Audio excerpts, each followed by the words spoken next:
Hello. For a moment, you see, I forgot to apply. Uh, there's always something, isn't there?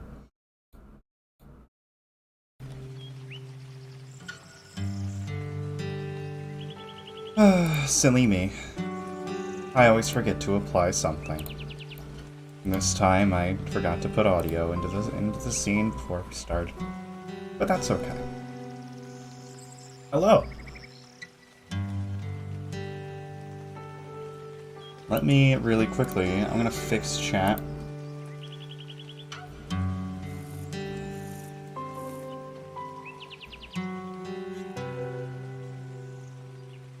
Yeah, there we go. That looks much better.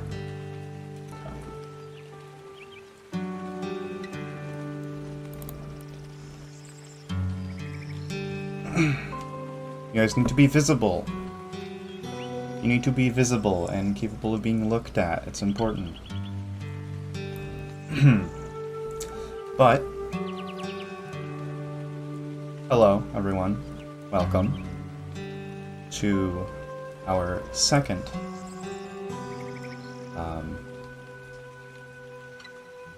venture into the gallery.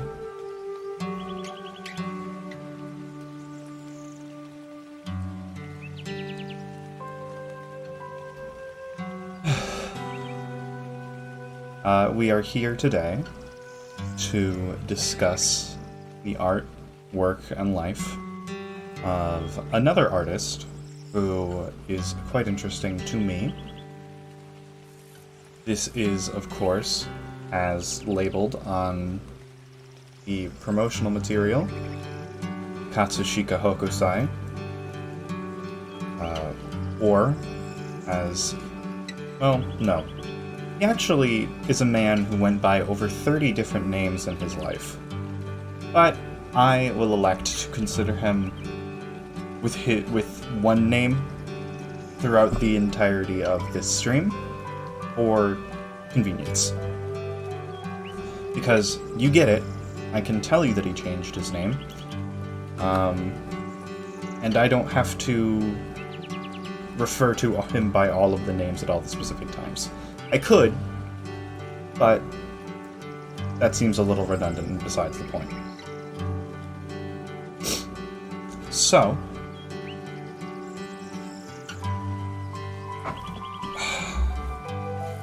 I'd multiply this. Yep. So, as with any good art historian should, I believe that it is only right. Well, first, let's set some expectations. Tonight, this is not necessarily... music's a little loud. I agree, actually.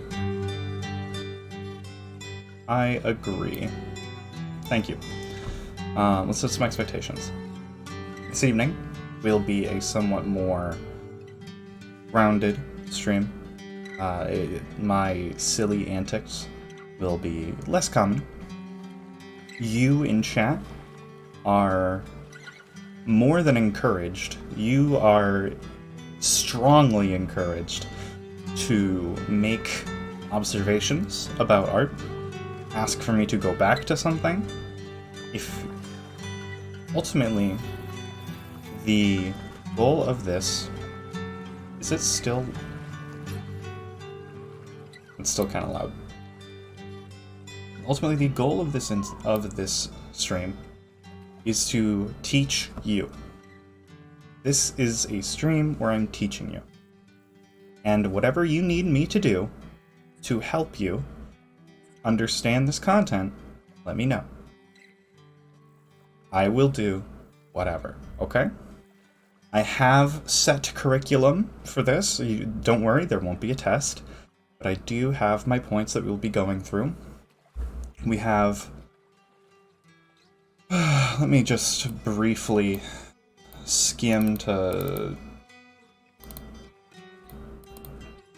check how many paintings we'll be looking at. Or not necessarily paintings, but pieces. 13, 32, 33, 69, 74. Oh. Okay.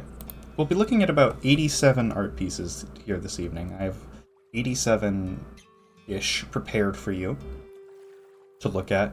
We will be exploring to the best of our ability this work.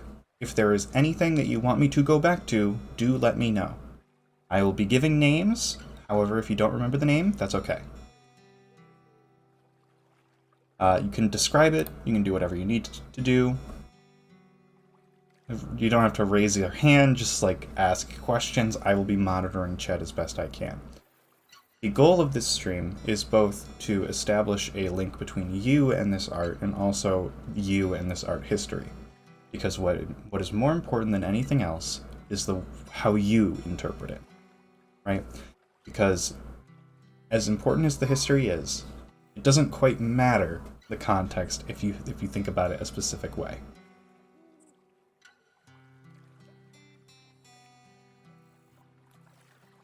So, is everyone ready?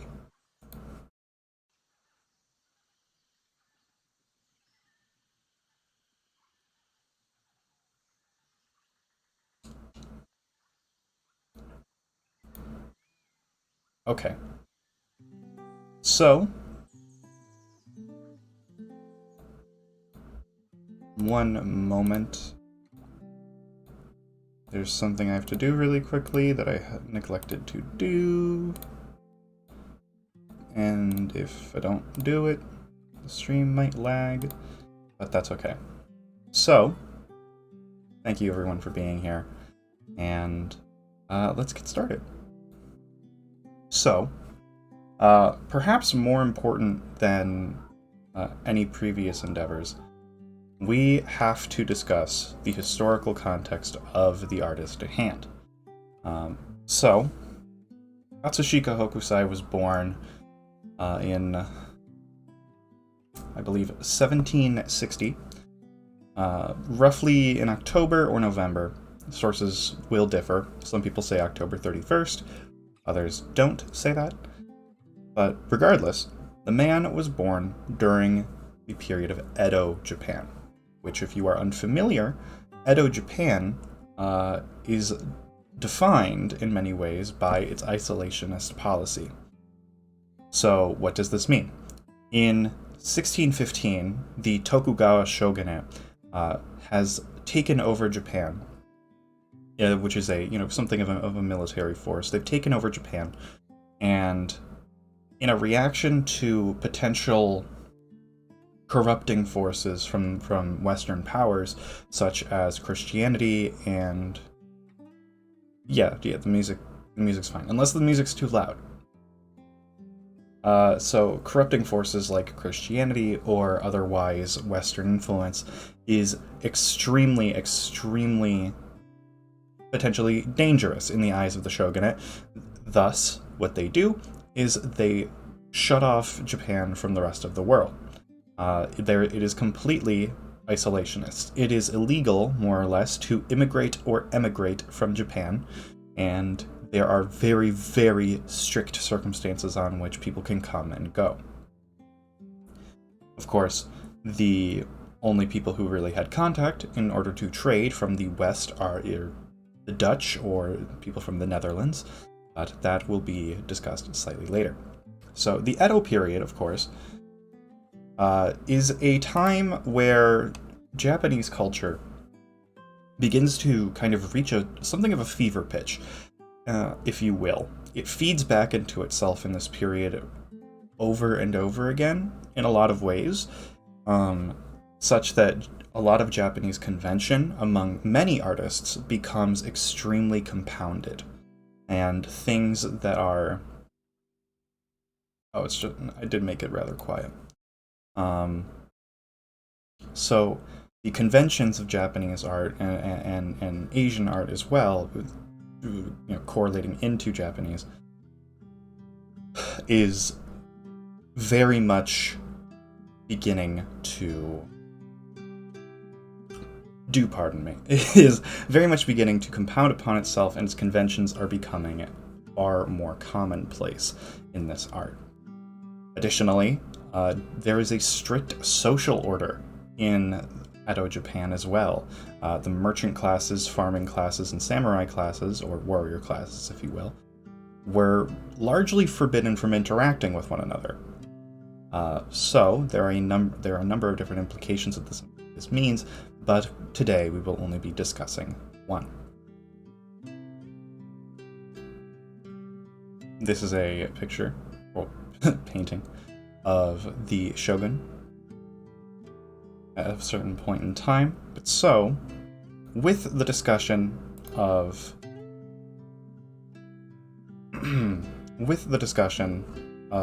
the strict social order, it's time to discuss ukiyo-e.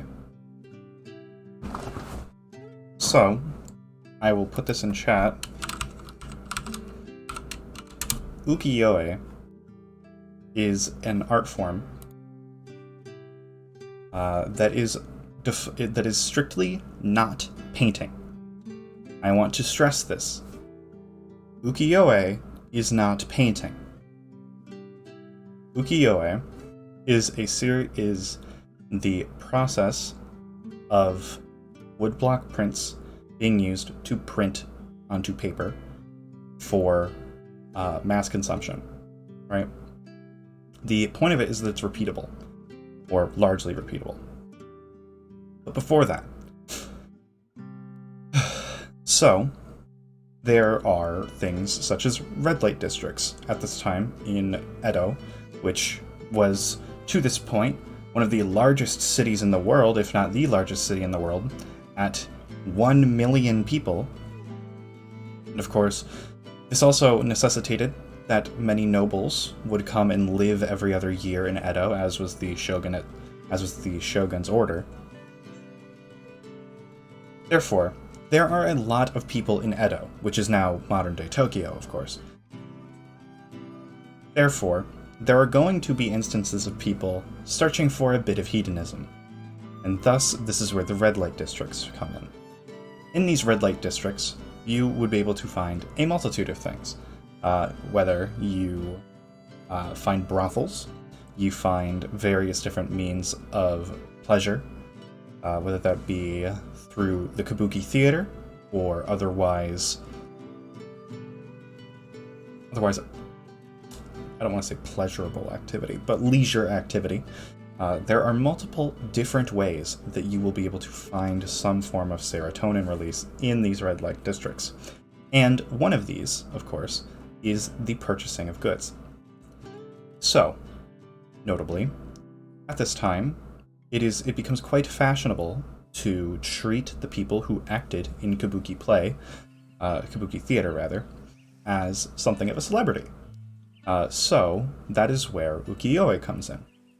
Ukiyo-e is, as we stated before, prints of various different images made to appear a specific way, and it is a very specific printing process that allows for these pieces of art to be, over time, reproduced. So, I am currently showing you two pieces from one Katsukawa Shunsho, pardon me. This is not Hokusai. This is a related artist to Hokusai, but it is not him. So, this very first piece we're looking at here is simply titled Kabuki Actor. Either it did not have a name that is more poignant than this, and this is what I was able to find, or this is actually what it's called. So, I would like to point out the origin of the name ukiyo-e briefly. Ukiyo means the floating world, or the sorrowful world. It originates from a Buddhist term, and it, generally speaking, refers to pleasures and things of a impermanent degree. Things of an impermanent status, if you will, right? So, naturally, this means the This implies multiple things about the art that is made in ukiyo-e. The A in ukiyo-e implies images. So ukiyo-e is put very simply, images of the floating world. If you will, maybe forgive me breaking down a metaphor, the floating world in this case, while yes, metaphorically can refer to all the different pleasures and sights and sounds of life, it is more or less the red light district, is the actual place in question. So, what does this mean? This means that ukiyo-e, images of the floating world, would frequently be means by which to commemorate or otherwise catalog the different things that occur in that floating world. So, very similarly actually to how there are many images of celebrities taken today for little more than intrigue about their lives because we seem to like them, many actors would be depicted in their roles in prints as ways of merchandising or otherwise capitalizing on their success.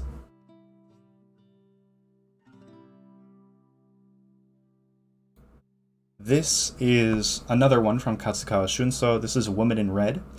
I would like to point out, again, these aren't paintings. I will tell you if we're looking at a painting. These are prints. These are not paintings. So, many ukiyo-e pieces occasionally would center around sexual acts, I would like to point out, because if you want to talk about impermanent, you don't get much more impermanent than that.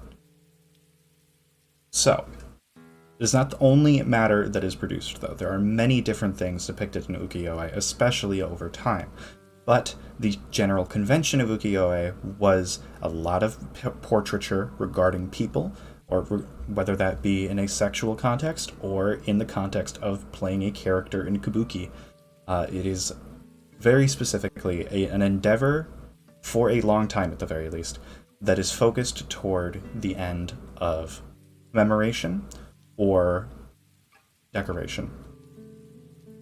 Additionally, briefly, I'd like to point out, actually, here, I'm gonna go to,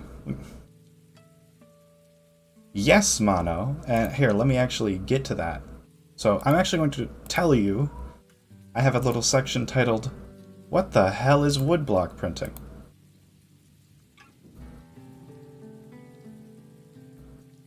So, woodblock prints, the best way I can describe it is as following. Imagine you were using a stamp. Now imagine, instead, that stamp, you actually take some of the lines of that stamp. Let's say you wanted to draw a smiley face, or you wanted to stamp a smiley face onto a piece of paper, but you wanted one eye to be pink, you wanted one eye to be blue, and maybe you wanted the smile to be black. Sounds familiar, of course, but maybe that's what you wanted. Now, what would you do in this specific case? Especially if you wanted to look, you wanted it to look a certain way. Well, what you do is the following. You would first make a sketch of it, then you would have to carve the sketch at various different indentations into different blocks of wood, assuming that you want the colors to be different. So you would need a total of 3 blocks of wood that were carved for this. Then, what you would do is you would take this piece of paper, and while this piece of paper would not be stuck to the press, of course, or to the wood here, but you would take your now 3 blocks of wood, and you would paint one eye, one that you have the eye for. You would paint that blue. You would paint the one that's pink, and you paint the one that's black. And then you would take the piece of paper, and you would put it down on the block, and you would rub it with a special tool. And then the ink would come off onto the paper, and ultimately you would have the ability to, the image would present itself. Of course, here is a slightly more in-action kind of feeling about it. So what's interesting here is that it looks like you might be stamping from paper to wood, but you're not. You're stamping from wood to paper. This is very important. It's like a stamp, but if you reversed it. It's like a stamp, but if the stamp was the table. That is the best way I can describe it to you. So, of course, this is an imperfect type of printing, which means that in a lot of woodblock art, or woodblock prints, there are many variations, actually, within these specific prints. You will find that pigmenting and various different other very important things, such as line weight, can be different from one another frequently, even in identical works. I'm not mentioning NFTs. So, of course, this took a very dedicated group of people to do this. It's infrequent that Hokusai himself would do every aspect of this process, I'd like to point out. But we will get to him a little bit. So, let me really quickly make sure that we have nothing that I've skipped over that I feel would be important. Does anyone have any questions?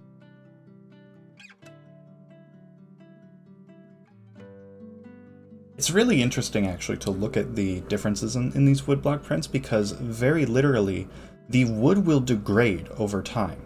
So more recent ones, more recent versions of the print will be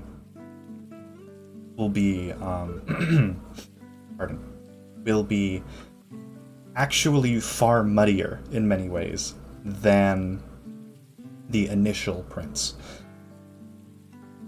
Additionally, because some things are collaborative effort, it's very frequent, actually, that artists would become somewhat dissatisfied with their carvers because the carvers would use specific types of carving or styles that they did not appreciate and did not want.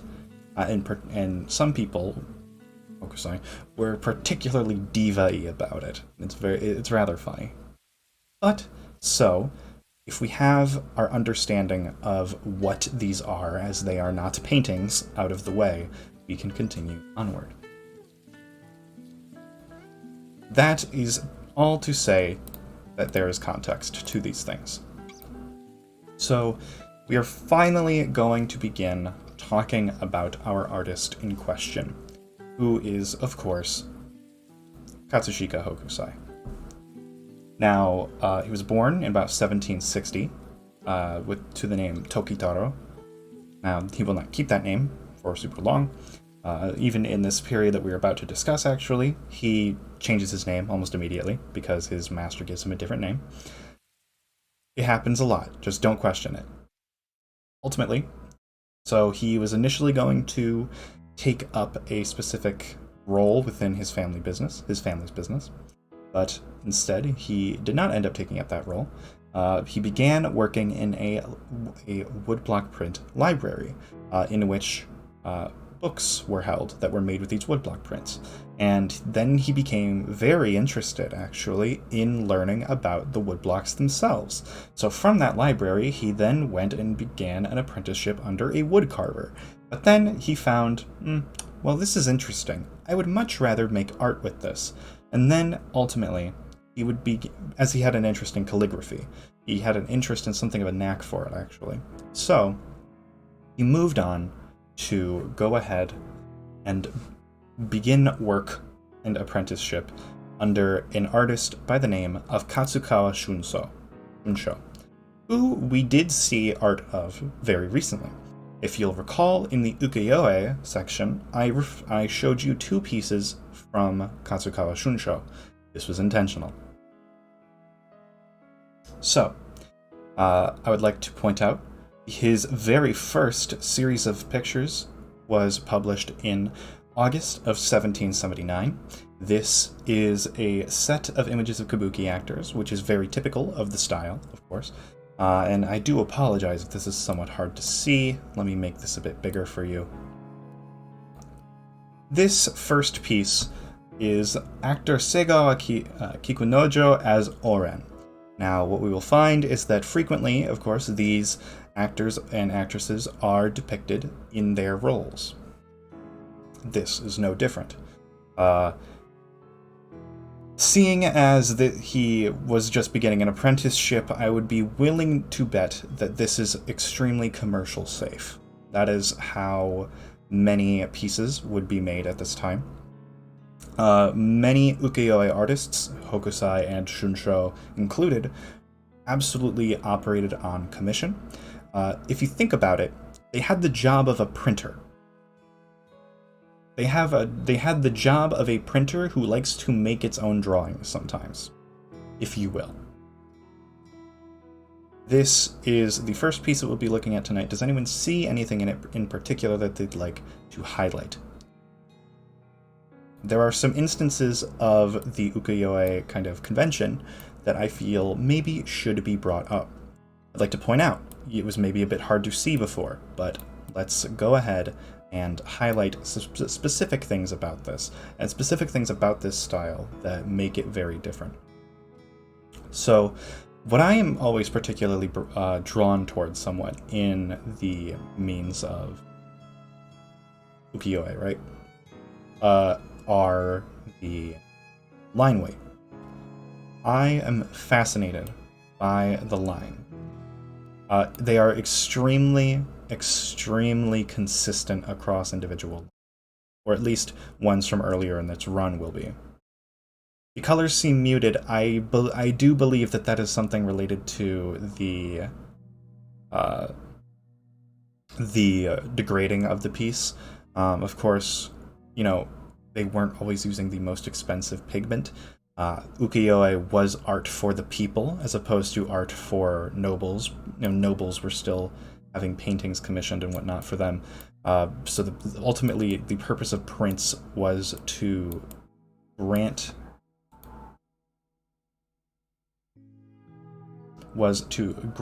a means by which for middle consumers to have music that they can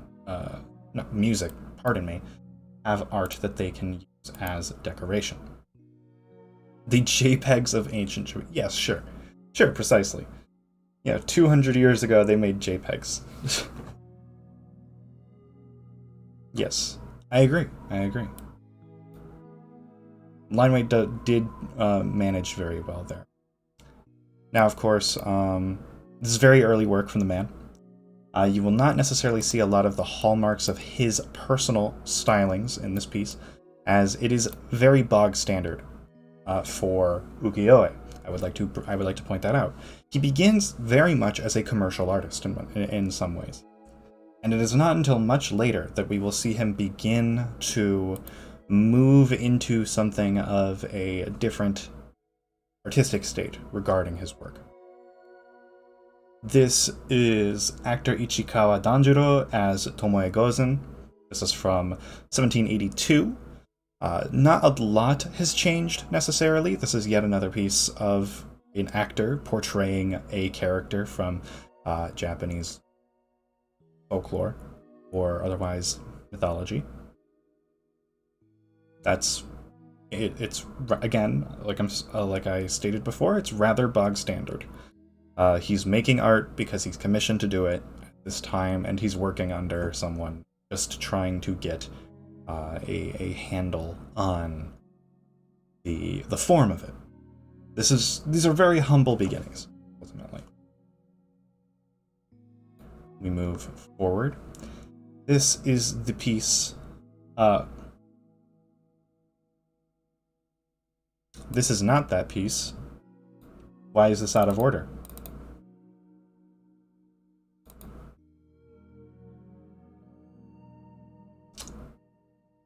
Do I just not have this?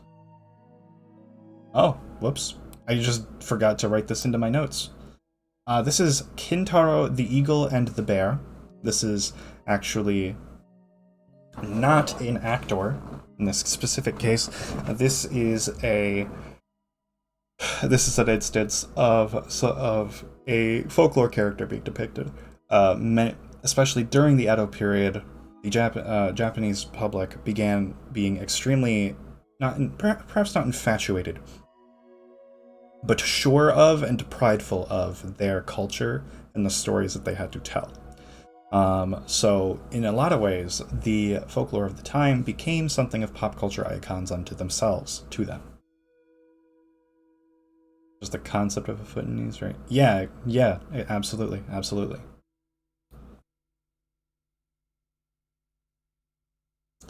Okay. Less money color. Yes, definitely, definitely true. Definitely true.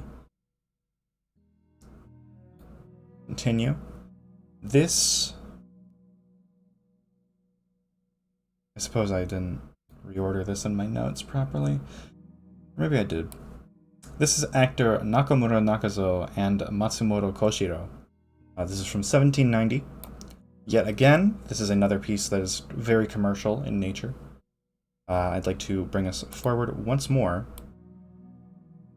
Let me make this a bit smaller so I'm not covering any of it. This is Feng Kuai and the Banquet at Hongmen. This is from 1790. And this is a very early example of a form of... Anyone in this seems incredibly aloof. Yeah, there was a certain means of their presentation at the time, which absolutely holds true. But so this is important. I'd like to point out. So he Hokusai, of course, has something of a reputation for scenes, if you will. He has a reputation for horizontals, as well as verticals as well, but particularly instances such as these. I would like to point out a bit of convention regarding a lot of Asian art, or some conventions that might differ from Western.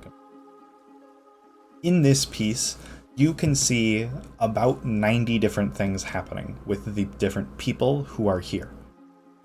Some of these people, if I'm not mistaken, are actually the same people, just at different points in time, which is a commonality among specific Chinese, Japanese, Korean, etc. art. So this is a convention of a kind of flowing state of time and place in some aspects in some Asian art that serves to almost act similar to a comic might, right? Now, what does this mean? This means that it differs from Western art in the sense that a lot of Western art at this point in time maintained, hello Astro, maintained something of a specific point in time. It's very much like a camera in that way. It's a specific photograph of an instant being captured. And this isn't to say, vast statements regarding things, but there are trends. There are trends regarding culture that will ultimately serve to inform artists who attempt to create within that culture. This is the truth of the matter.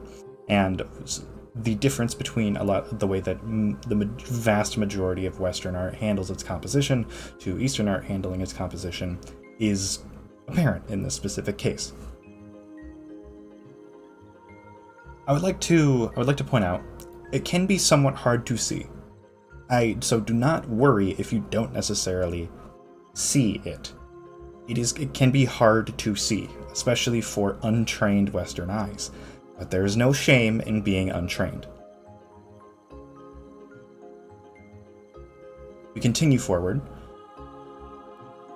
But hold on. Before, I'd like to point out a lot of the intricacy at hand. Do recall that each of these different instances of color had to be carved into separate blocks of wood at a specific point in time in order to be then pressed into this piece of paper.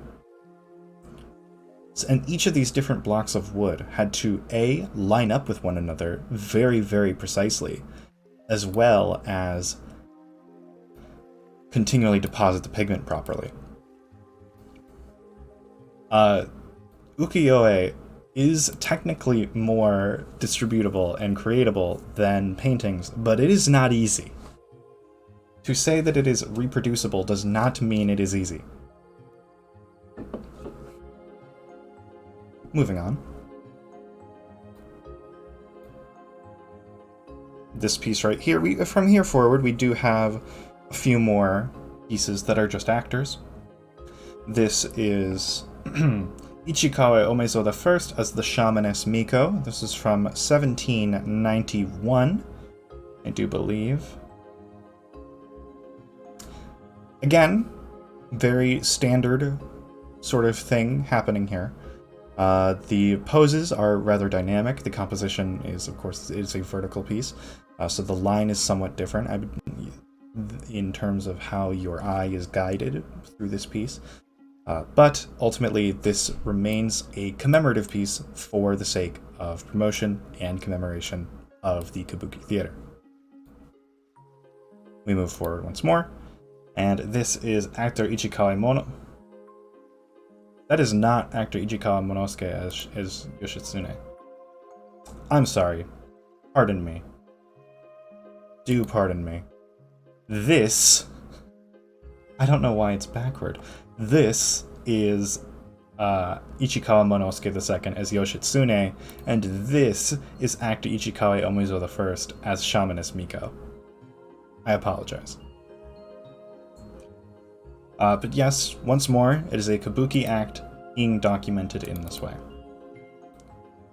So, an important event in Hokusai's life begins at this point in time. It is 1793 at this point, and unfortunately, the artist who he was studying under, Katsukawa Shunsho, dies. He dies in 1793.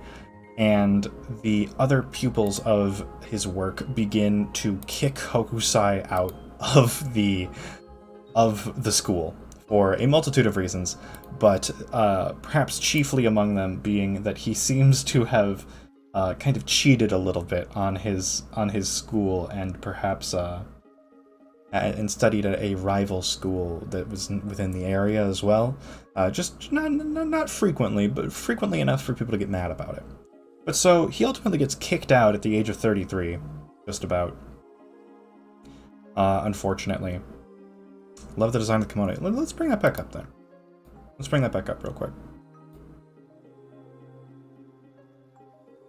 One moment. Boop. Boop. Yeah, the kimonos is... Yeah. Like if you... Let's zoom in on that. Let's zoom in on that really quickly. Let's zoom in. Computer, enhance. The attention to how it folds is lovely here. Patterning is so hard, so to see it done so fantastically in this style that is typically far more, how to put it, flat, if you will, is very, very interesting and intriguing to me. I find this piece, out of the ones that we've looked at so far, to be the most impressive, partially because of this clothing piece.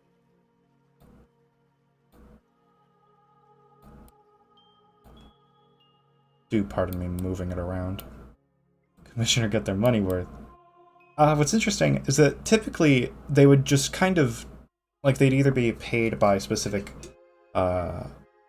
theaters to make art of the people who were working there, or specific they would go and then they would make the print afterward and start selling it to people completely independently. It was a kind of a very funny grifter economy in some ways in this sense. But so, with this, of course, Hokusai gets kicked out at the age of 33, and I like to point out, people live to typically like 50, and we are not even an hour in. The man had an unbelievable amount of art, and he had a lot of art over a very long time. He actually considers this period to be extremely inspirational to him, and the 1790s began a time where he would begin to experiment a bit more. This is a piece called The Musketeer, made in 1795. This, I do believe, could either be... I believe that this is something a little bit more akin to a... You strap, goddamn. Yes. This is something a little bit more akin, I believe, to something of an instructional image, or otherwise just something to document, hey, muskets exist.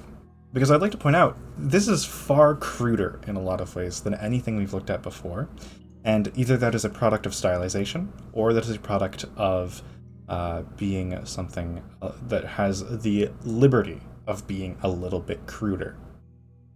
Maybe it's more so about the pose than the actual depiction at hand. Maybe it's a manual. Maybe it's something like that. The Musketeer is an instance of this type of work being used in multiple different ways. So he would begin working with another school called the Tawaraya School. How would exactly? So he kind of like would just go and learn stuff from people at another school nearby. And then they got mad. And then the Shunsho's disciples kind of got mad and were like, what the hell, man? You can't do that.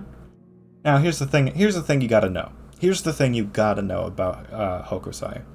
He is insatiable. He is incredibly insatiable. He is a man who is after skill. He wants nothing more than to improve. It is impossible to keep the man from innovating or learning how to promote himself better. He is after skill and he is after acclaim. Very, very much. So, of course, he's working with the Tawaraya School at the moment, and he's starting to try capital S School of Martial Arts School, where you're part of a family who carries a tradition in a name. Yes, somewhat. Because in a lot of ways, especially if an artist himself or herself opens a school, that is kind of, it is in some ways a perpetuation of the habits of that artist, and therefore that artist themselves. So it's a very, very, it's a very, very strict kind of thing at the time. So, of course, there is a number of things that happen in this period of time after he gets kicked out. So he's doing work in this new school that he's just kind of making work under, mission work and whatnot. This is a piece called Joe and Ubi. Joe and Ubi are living in a tree. I thought it was cute. This, I believe, is an example of a surimono. Now, there are some bad things that happens to Hokusai in this period.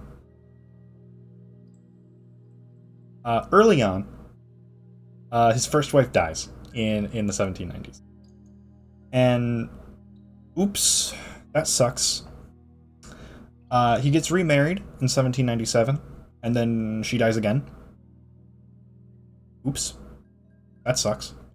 He had a couple of kids, most of which either die or become burdensome to him, with the exception of one, but that's much later. But ultimately, in this period, he is working under a specific school, and he's experimenting and learning new things about his style that will assist him in the near future, of course.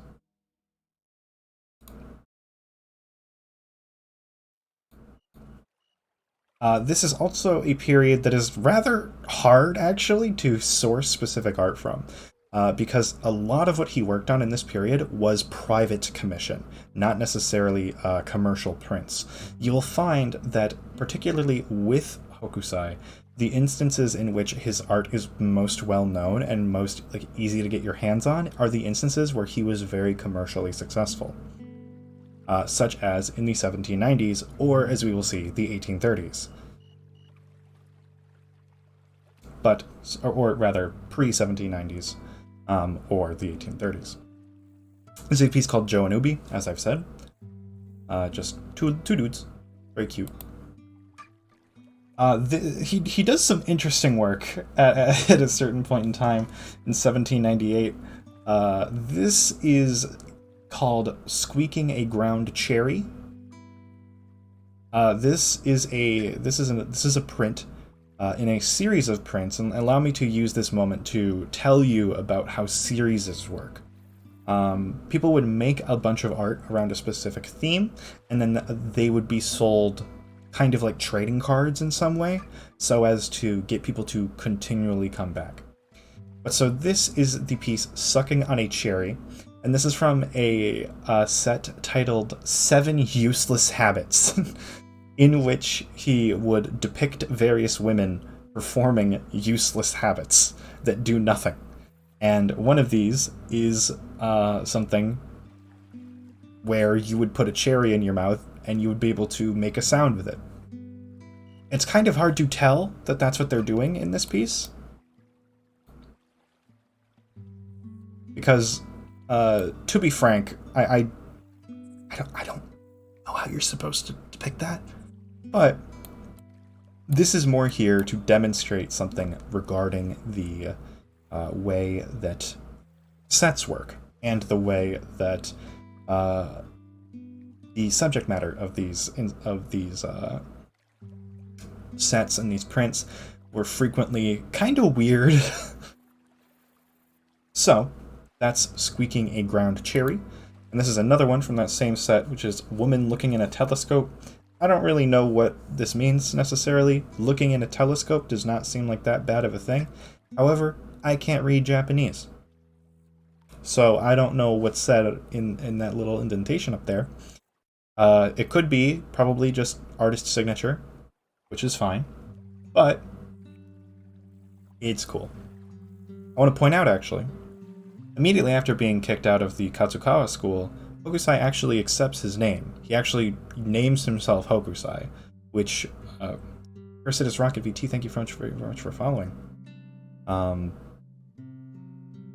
Ultimately, Hokusai begins using his name, which means North Studio,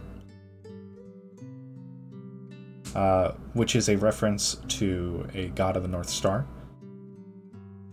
In Buddhist myth, Hokusai was a Nichiren Buddhist, if that is relevant to you. But so he was a man who was about as spiritual as the next guy. So after the 1790s, or in 1798 rather, at the same year that the last two pieces were published, he decides, well, I don't want to work under anyone anymore. I don't really feel like that's for me, because he's like 38 at this point, and people didn't live that long. Of course, that was partially related to infant mortality rates bringing the average age down, if generally speaking people lived to like 60, but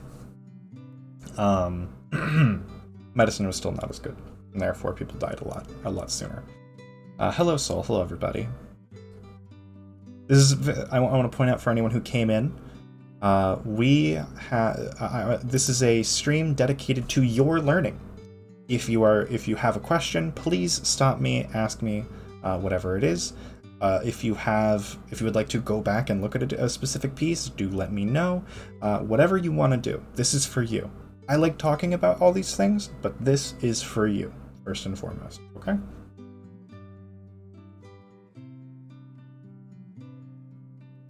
So we are now going to discuss a much longer stretch of time than we've previously discussed. We've discussed maybe 5, 7 years, 10 years maybe in the past through his career currently.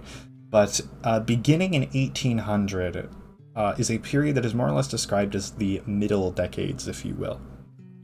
So from the age of 40 to 70, his art goes under a multitude of different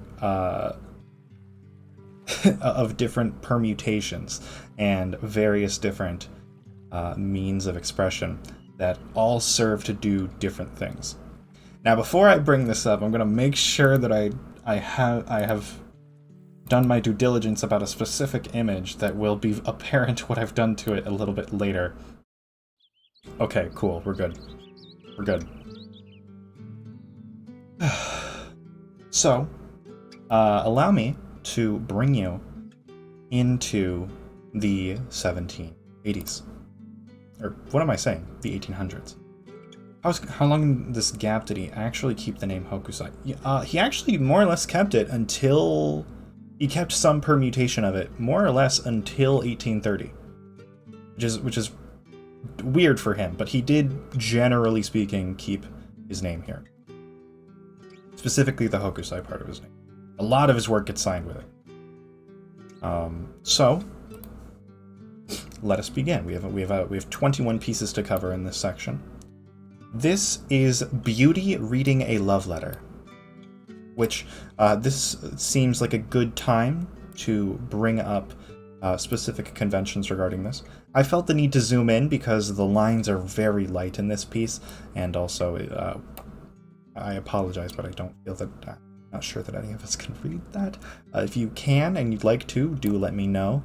I will be posting all of these in my Discord as well, so that you have them, have easy access to them, as well as if you have something you'd like to save for yourself, that will be available. But so this is a piece. Of course, yeah, exactly. That's what I thought. This is a beauty reading a love letter, and this is a good time to bring up sensuality in Japanese art. This woman is this is a young woman who is, of course, reading a love letter, and she is doing something that we wouldn't necessarily understand as a symbol of this these days, but she is biting her kimono, which is, to put it frankly, a horny thing to do. Hello, Bonnie. Hello, good to see you. Welcome, welcome. She is a bit, a little sauced up a little bit by this, so she's biting her kimono slightly, which at the very least can be described as a expression of sensuality. And she is dressed to go travel, and ultimately this is from another set of a set of beauties. This is all of them are named like beauties. The natural urge to bite things when horny is universal.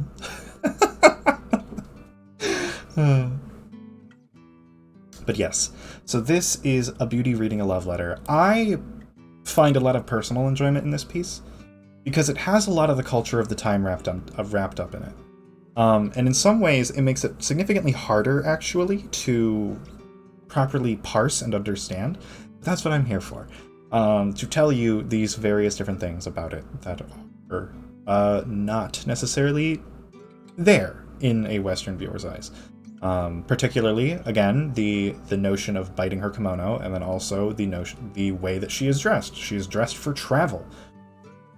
So what this piece tells in a very, very easy story, or not an easy story, but a very, very simple story, which I will point out does apply with some Western ideas of some Western specific ideas about like place and time, is that in this moment she is reading a love letter and wishing that she could travel to the person who sent it to her, but instead she has to travel for other, perhaps more noble purposes.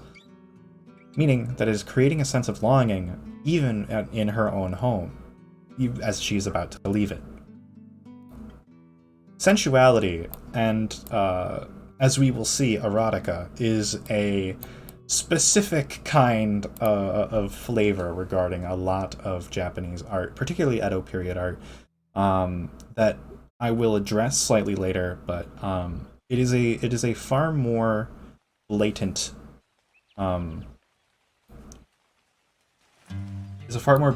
tackling of it in a lot of Japanese contexts as opposed to Western contexts. So, does anyone have anything further to say about a beauty reading a love letter? See, yeah, exactly, Mono. It makes sense with the themes of ukiyo-e. Which, for anyone who just came in, ukiyo-e is not actually paintings. They are not paintings. These are prints. These were made using basically, if you took a stamp and then you made the stamp into a table, and then all of your different paper you pressed down onto that stamp table. That's how these work. They are wildly reproducible, and they are made generally for profit, and they are far, far cheaper than painting, which means that these were disseminated to many, many people in the middle class or lower class of Japan, and particularly Edo, or as we know it, Tokyo. Edo, of course, had 1 million people living in it at one point in time, so it was very profitable. The ukiyo-e means images of the floating world, which means that they are various different instances of forms of pleasure or hedonism or otherwise things that you can't take with you to the underworld, if you will. Okay, let's move on. So he begins experimenting with things very much outside of portraiture. He begins exploring landscapes, actually, which becomes extremely foundational for the rest of ukiyo-e's like run, basically. For like the next 60 years, he's about to change the game. It is a very big deal, and it's also profitable because it's beginning to capitalize on a rise of tourism around Japan. So, in 1800, he publishes 2 sets of famous work called Famous Sights of the Eastern Capital and 8 Views of Edo. I have prepared 2 pieces from the 8 Views of Edo set right here. This is Kannon Temple, which I would like to point out is far more interested in depicting the beauty of the landscape and architecture, while making this appear as much more of a place and time. You can definitely see some Western influence in his art, and I'd like to point out, how did he get influenced by Western art? Weren't the borders closed? The Dutch brought paintings in, and then he looked at them and was like, I like this idea. Notice the black lines are very thick. This one is very chunky, is a way to put it. Muddy, almost. I find that really interesting. I enjoy this one. One thing that I typically quite enjoy about ukiyo-e, and particularly how it's made, is the flatness of color. The fabulous amount of color, but also the flatness of this color. I will point out, I would like to point out, it's something important here.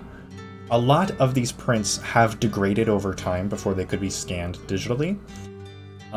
So I think it's important that we mention that there is a degree of degradation to all of these pieces.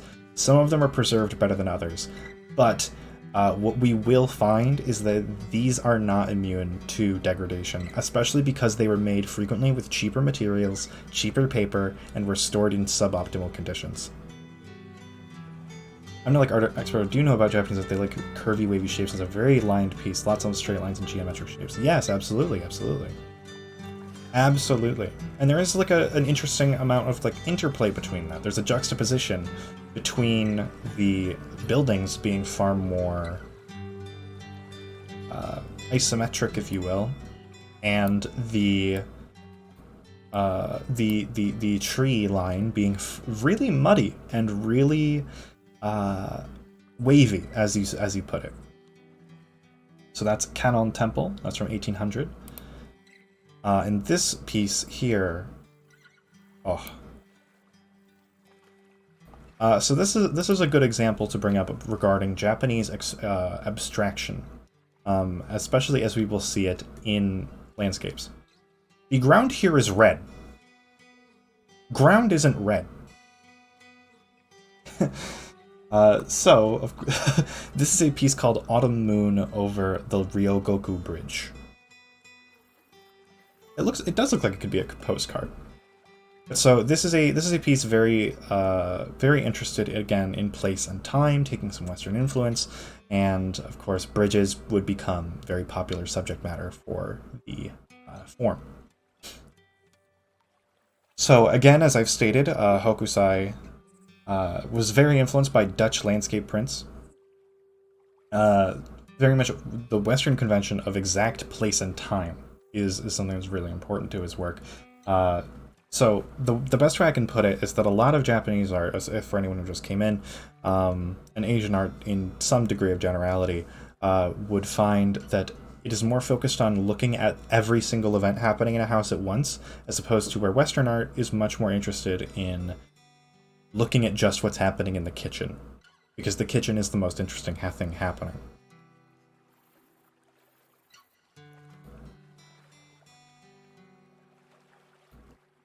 So we move onward. Is this not in order? A moment, please.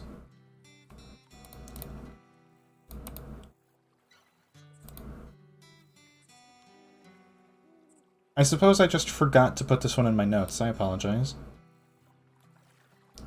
This is Descending Geese at Katada.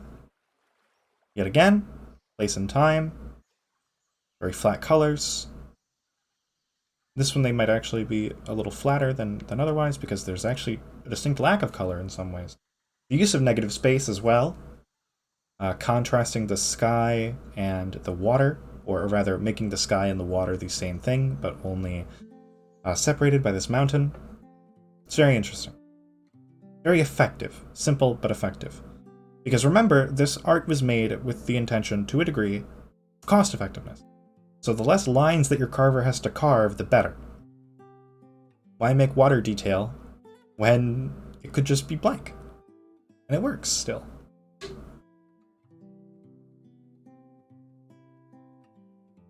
What's interesting about ukiyo-e is that it is frequently maximalist, but it is also frequently very minimalist.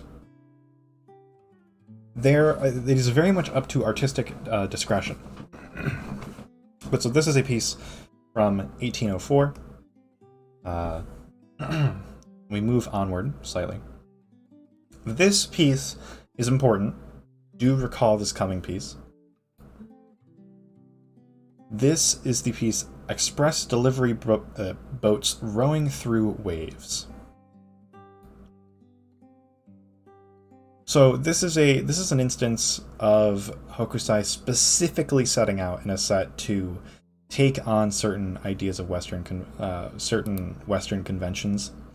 Of course, it is a piece where a wave is about to crash down upon a group of people who are in a boat, which, if you're familiar with the artist, is going to look familiar to you, perhaps, but this was not made, the other piece you might be thinking of was not made for another 25 years. This is from 1805, and this is an earlier attempt at this sort of idea. Of course, he doesn't necessarily get the energy quite down, and the waves look maybe a little lumpy, I might say. It looks more like a wall in this one. Yeah, yes. It honestly reminds me of a slime of sorts.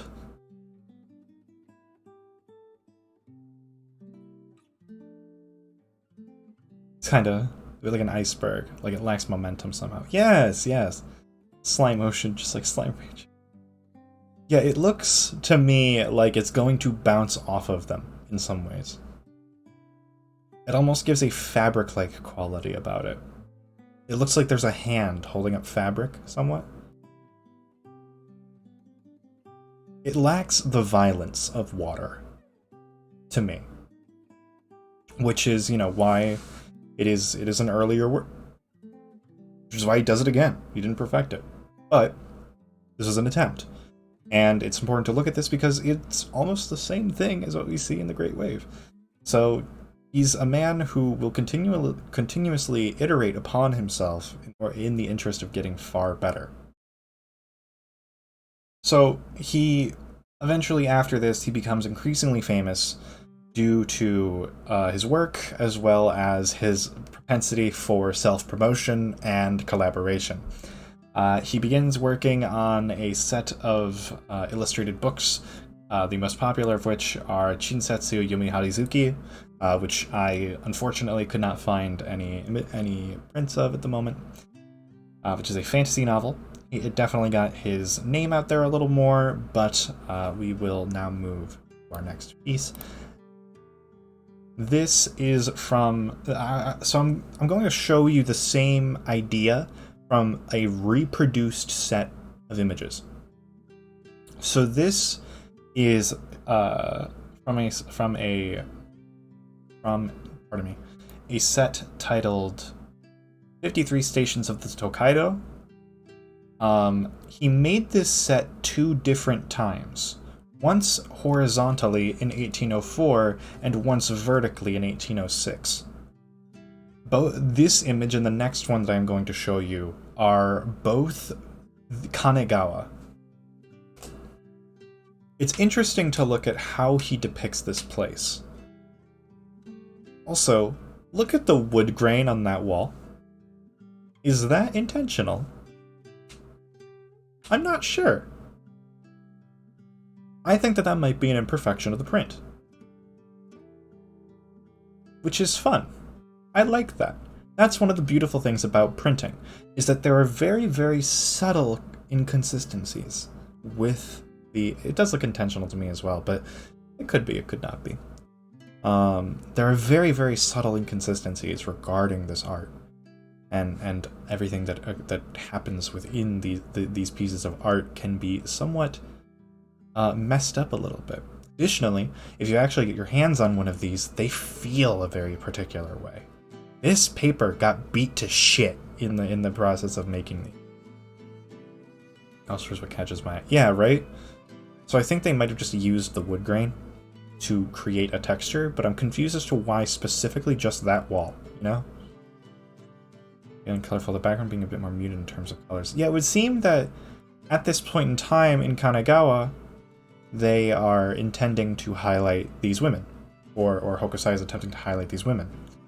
Allow me to bring us to the second iteration of Kanegawa that we have. This is from the same set, reproduced in a vertical manner. This is Kanegawa 53 Stations of the Tokaido. This was made 2 years later in 1806. This is just vertical, because many prints would be done, many sets would be done multiple times. Time period not being super into landscapes yet. It's possible. It's certainly possible. Portraiture definitely was profitable still, and landscape was definitely something that kind of Hokusai was doing, but it wasn't the most profitable thing yet. It wasn't as understood and respected yet. So this is yet another instance. It could be that he went back to there and saw different people, but it's interesting to me to look at two pieces which are ostensibly the same piece, but they're different in subject matter. What about this idea made him think of something different like this?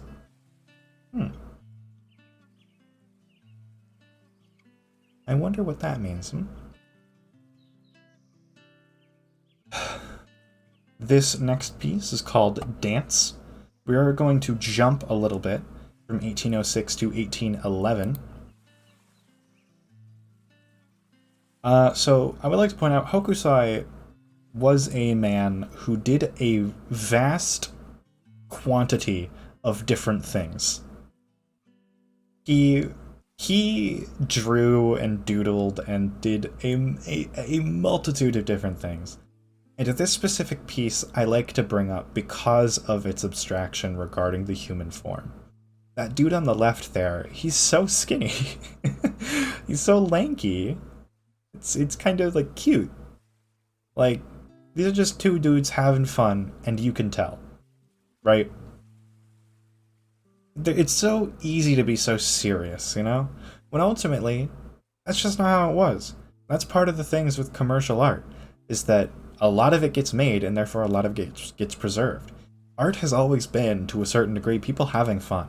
If you go on Twitter and you go follow a fan artist, you will see art like this. It kind of goes to show that a lot of what we understand as like the seriousness of art canon is down to survivor's bias in a lot of ways.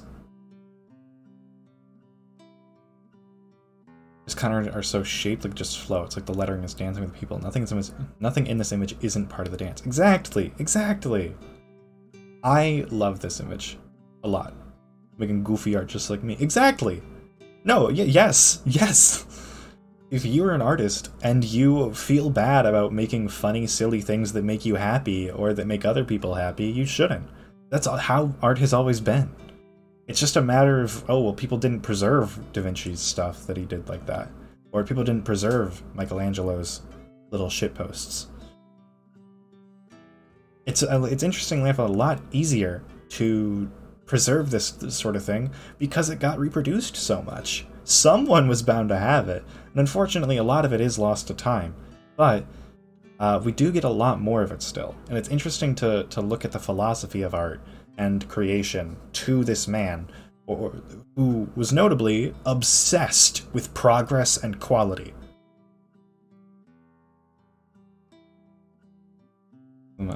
Stick limbs. No, I like this one quite a bit. I think that this is a lovely little piece. This one makes me quite happy. For a multitude of reasons. So, a brief moral to be imparted upon you, viewer. Lovely, lovely viewer. Do what makes you happy. You know, you don't have to be so serious in your art all the time. It's fun to be, but it's fun to do what makes you happy. You should never feel as though you can't do anything fun. So this is from a set called 100 Comic Poems, in which he just depicts a lot of people, and of course the poems weren't necessarily his, so he's depicting the events of the poems, but the way that he does it is really interesting, to where you can kind of tell he's having a good time. The various different things occurring in these poems can range from dancing, to drinking, to smoking opium, to two dudes lusting over a woman while looking like ogres. Like, there's a lot of different things that were depicted in this specific set, which I think are very funny. So moving forward, of course, to rearranging furniture. So in 1811, opium. No, people smoked a whole bunch of drugs at the time and place. So, in 1811, Hokusai begins a project called the Hokusai manga. Now, I want to point out the term manga. Some of you are like, some of you are probably pogging out of your gourd. That is not what it means. Oh no, it probably was weed to a degree. Various different substances such as that. Yes, no, opium, other such depressants. Weed was probably there. So he began making manga. Now, manga meant a very different thing at this time, and won't mean the thing that you think it means until it is mixed with American comic books in the 30s and 20s.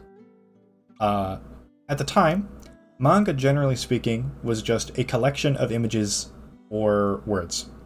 It was not a comic book necessarily. Sure, there were sometimes stories portrayed in them, but it is a far cry from what we now understand as manga. I have actually 9 different pages from the Hokusai manga to show you. I have gone through and picked a fair few from a fair few, and allow me to show them to you. So the Hokusai manga was notably a collection of 15 different volumes of work, 3 of which were published posthumously. And this collection of work is more or less him profiting off of sketches. He just kind of would draw things or do studies on various different plants or animals in order to improve his craft. And then he was like, well, we might as well print it and put it in a book. So that's what they did. And there were a multitude of different things that were profited on, but there were multiple different things that were implemented in the Hokusai manga in the interest of making more.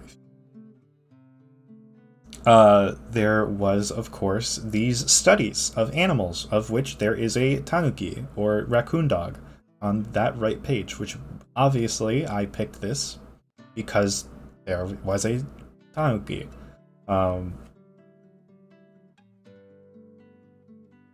So, of course, it's the second one down on the left, on the right-hand page there, if you can't see it.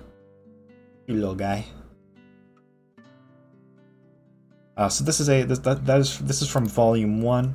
This is also from Volume 1. This is a collection of sea creatures that were studied at the time. Nautical theming has a degree of prevalence at the time, And you can definitely see this in these types of art, in these specific instances of it. This is also from Volume 1. Do take note of how he draws octopi. We move forward. This is from Volume 2 of the manga. This is from 1814. Can't believe Hokusai drew squid fan. This is a collection of various different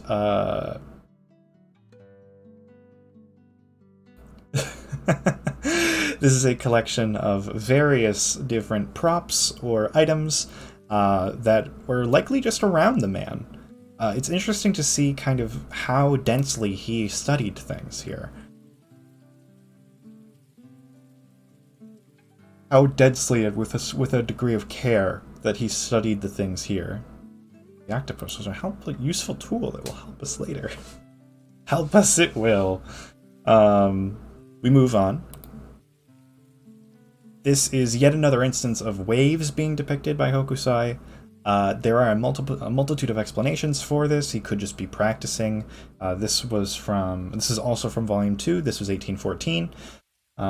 He could be practicing. He could just have a fascination with it. Of course, the sea is a big deal to the Japanese, particularly those who lived in Edo, because it was on the sea.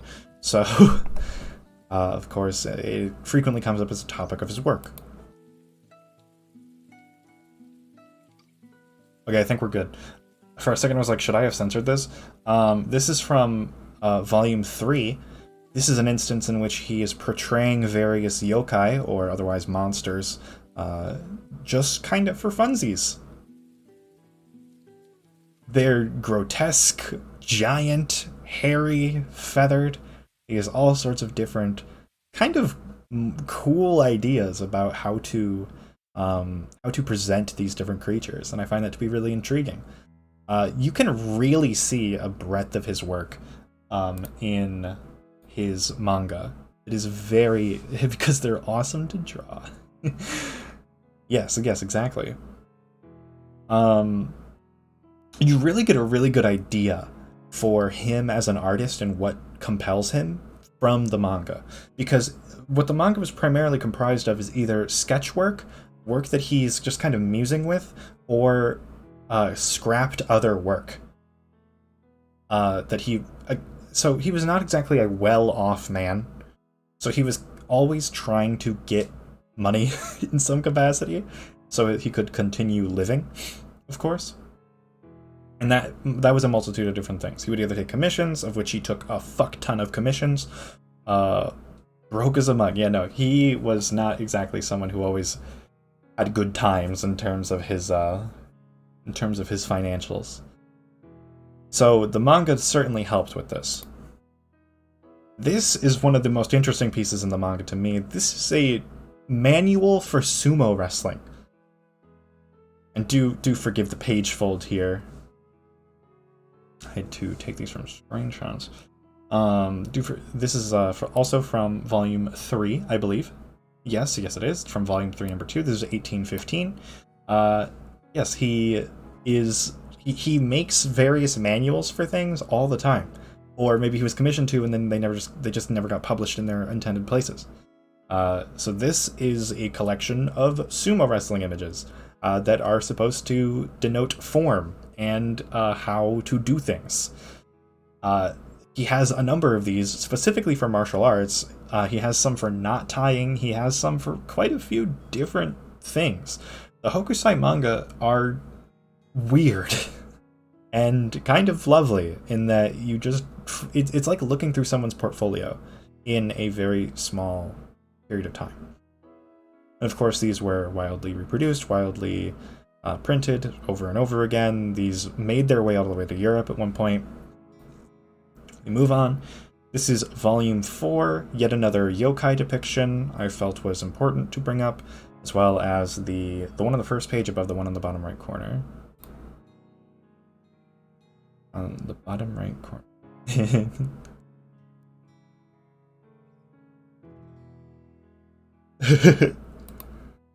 I see.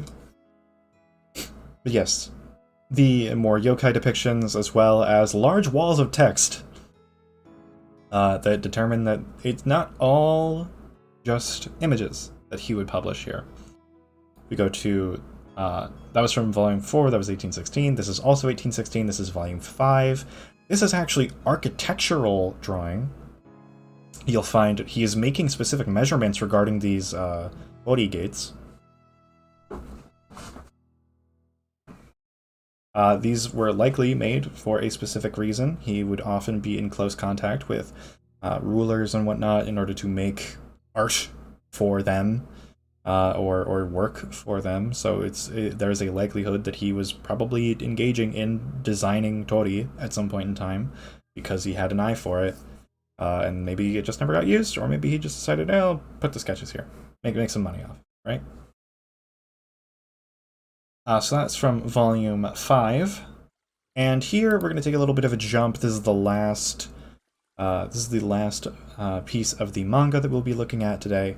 But this is from volume 10. This is from 1819.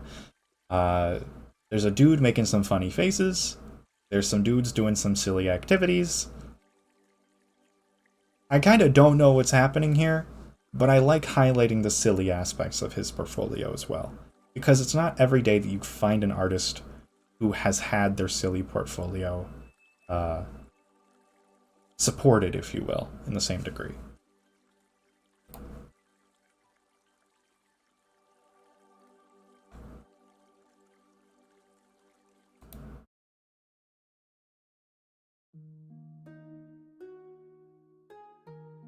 Pardon me, changing the music slightly. No, it's just fun. It's a fun little piece. Thank you.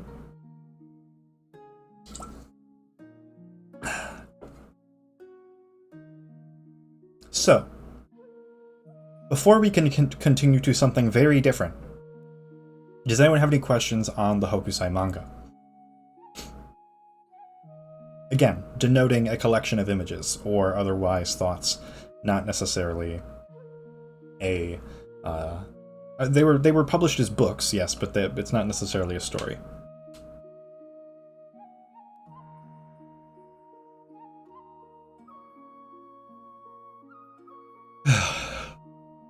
Hope everyone's enjoying the stream thus forth. We're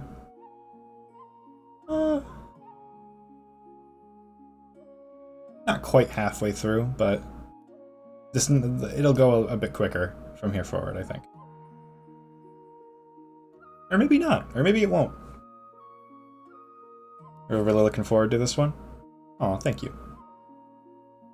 So, I need to tell you about something called shunga. These Japanese are so fast. I'll send you it, Mono. I'll send you it all. I need to tell you about shunga. So I get to listen to you. Aw, it's so lovely. So, Hokusai, as well as many other artists of the time, notably, they were making art for people who were seeking pleasures in some ways. And notably, in Edo, particularly, where he lived, there were people, many people, anyone who was related in some way to governing process, every other year had to live in Edo or in Tokyo. This meant a multitude of things. Frequently, it would mean that men would leave their wives for long periods of time, or it would mean that wives would be left alone for long periods of time. And of course, it gets so lonely, doesn't it? So much longing. Allow me to introduce you to 19th century Japanese porn.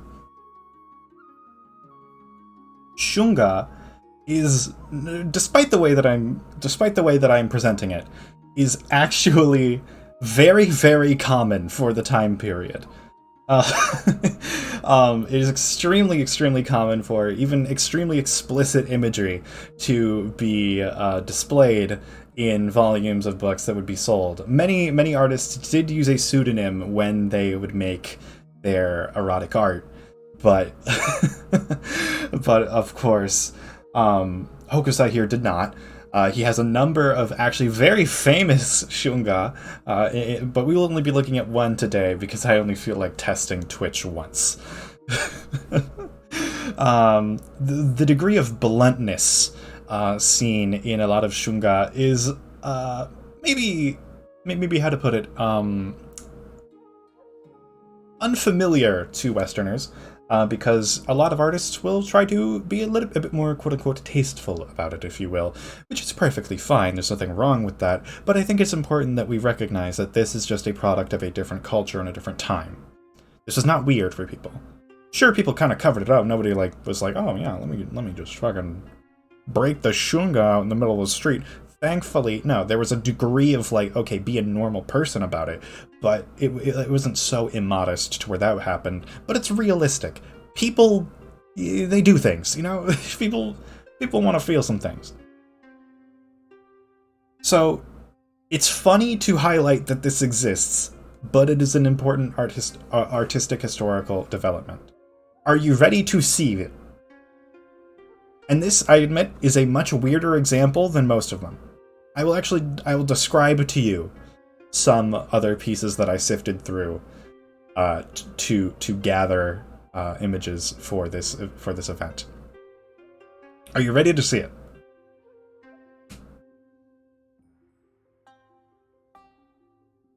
You don't think I'm ready, but I'm ready. Alright, well, that sounds good to me. Allow me to introduce you to The Dream of the Fisherman's Wife. This is a piece from Volume 2, I think, of The Pinings, which is a very, very famous... which is a very, very famous set of work from Hokusai, in which a woman is getting fucked by two octopi. I think this was a lovely woman. Yeah. Yeah, it's just a very funny image. The imagery on display, of course, in many of these was not necessarily always as fantastical as this work, but it would be every bit as detailed. I want to tell you a little bit about some of the things that I saw when I went through various different shunga looking for examples here.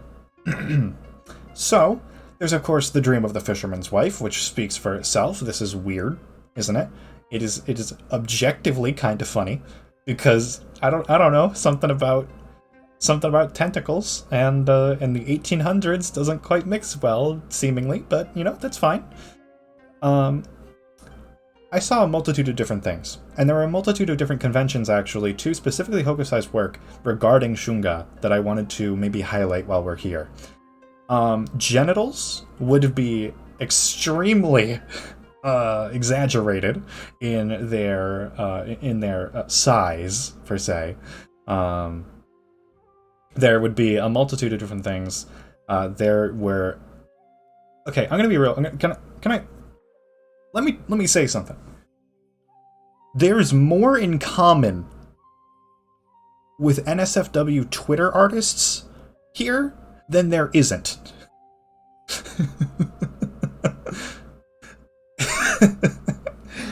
I guess I'll put it that way, right? I don't need to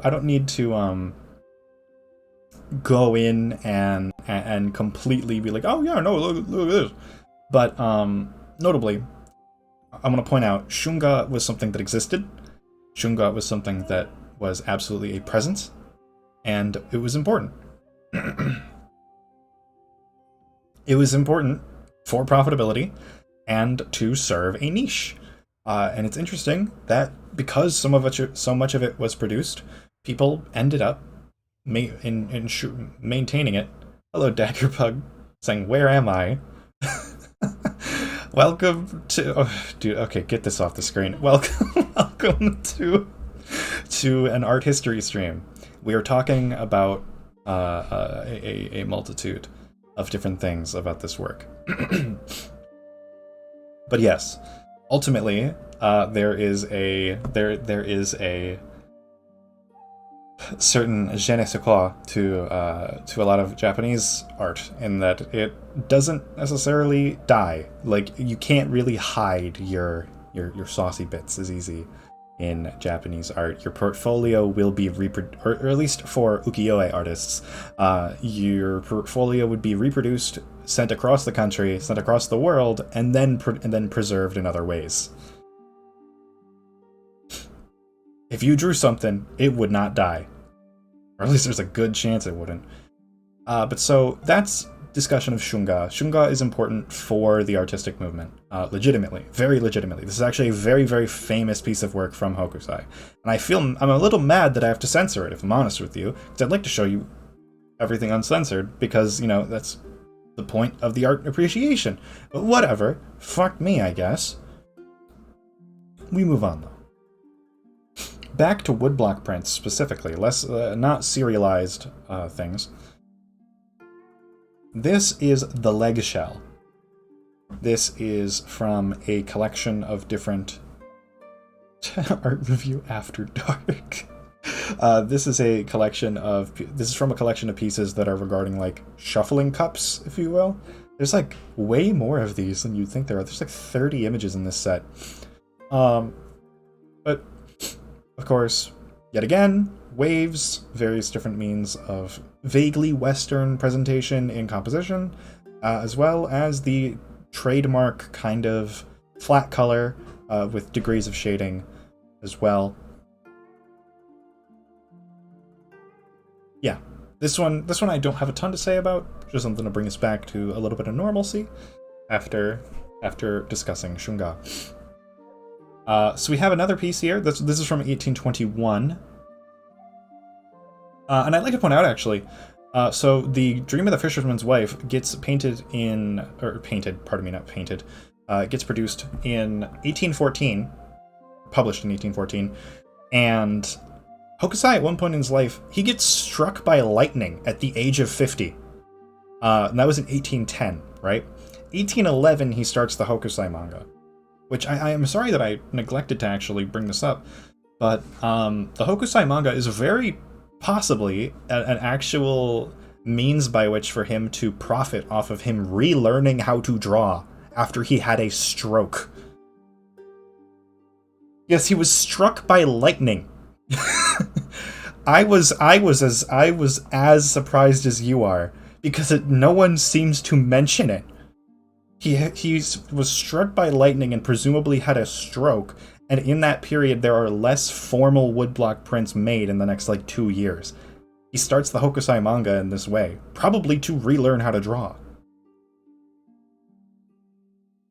And that other piece called Dance was also in that same period. That was 1811. That was a year after he got struck by lightning. He's a man who nothing could stop. He would do art until it killed him. Just seemingly less creative media after being struck by lightning and nearly dying. How the fuck is this man's not dead? I don't know! I don't know!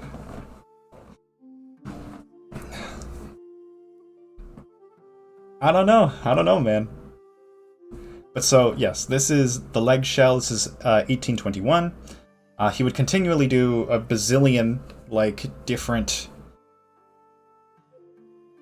publicity stunts. He would paint giant daruma in palaces. He would do a bunch of work that was just for publicity, ultimately, and he would be very good at getting his name out there. He would become very, very famous during this period, or not as famously as he would ever be, but pretty famous. Which is lightning compared to art, exactly. This is Fisherman Tossing Bait. This one is more or less undated. We do know that it's from the 1820s, though. Another sort of sketch of sorts. Again, the preoccupation with water is something that I would like to highlight. He's a man who very much likes his nautical theming. Nautical theming is a big deal to him. Why is he tossing his face into the water? I don't know. I think this is actually more or less unpublished work. This is actually really good to bring up because this specific piece, I actually don't think is a print. This is a sketch made for a print. This is what would be produced that would then be glued down to the wood and then carved out of the wood. This is not a finished product. This is part of that process. Presumably. Because even look at the line weight. The line weight is very different. It's not as consistent. It's far more consistent when the carvers do it. He's also very particular about his carvers.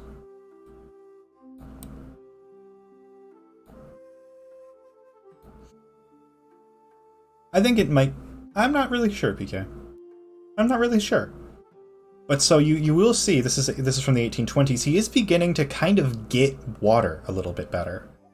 Compared to that first instance in 1805, he's really kind of improved about his water, particularly the violence of water. Should be particular about carvers in that line of work. Oh, absolutely! No, he was a diva, but he was right to do it. So, and now, for the last piece that we'll be looking at pre-1830, allow me to show you. Lady holding a cat.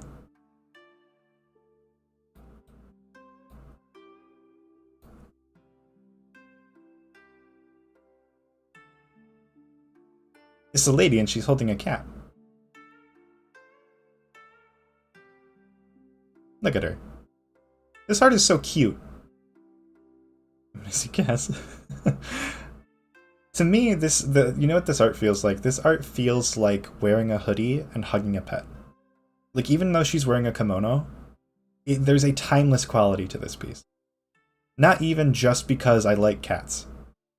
The cat does look kind of like an old man. A little bit. But there's a timeless quality to this piece. Of endearment, you know? It's lovely. It's really quite lovely. But so, with this piece, we are brought to the end of the 1820s. And now, we begin to embark on a very different type of journey here. This is going to be the most extensive set of work that we are going to look at. We're actually going to look at an entire set of his work. As you might recall, there are many different things that are made that are related to one another, and the year 1831 for this man is very busy. He gets so much work done in 1831, it is insane. We are about to look at perhaps the most famous work from Katsushika Hokusai. Pardon me. Which is to say, the 36 views off of Mount Fuji.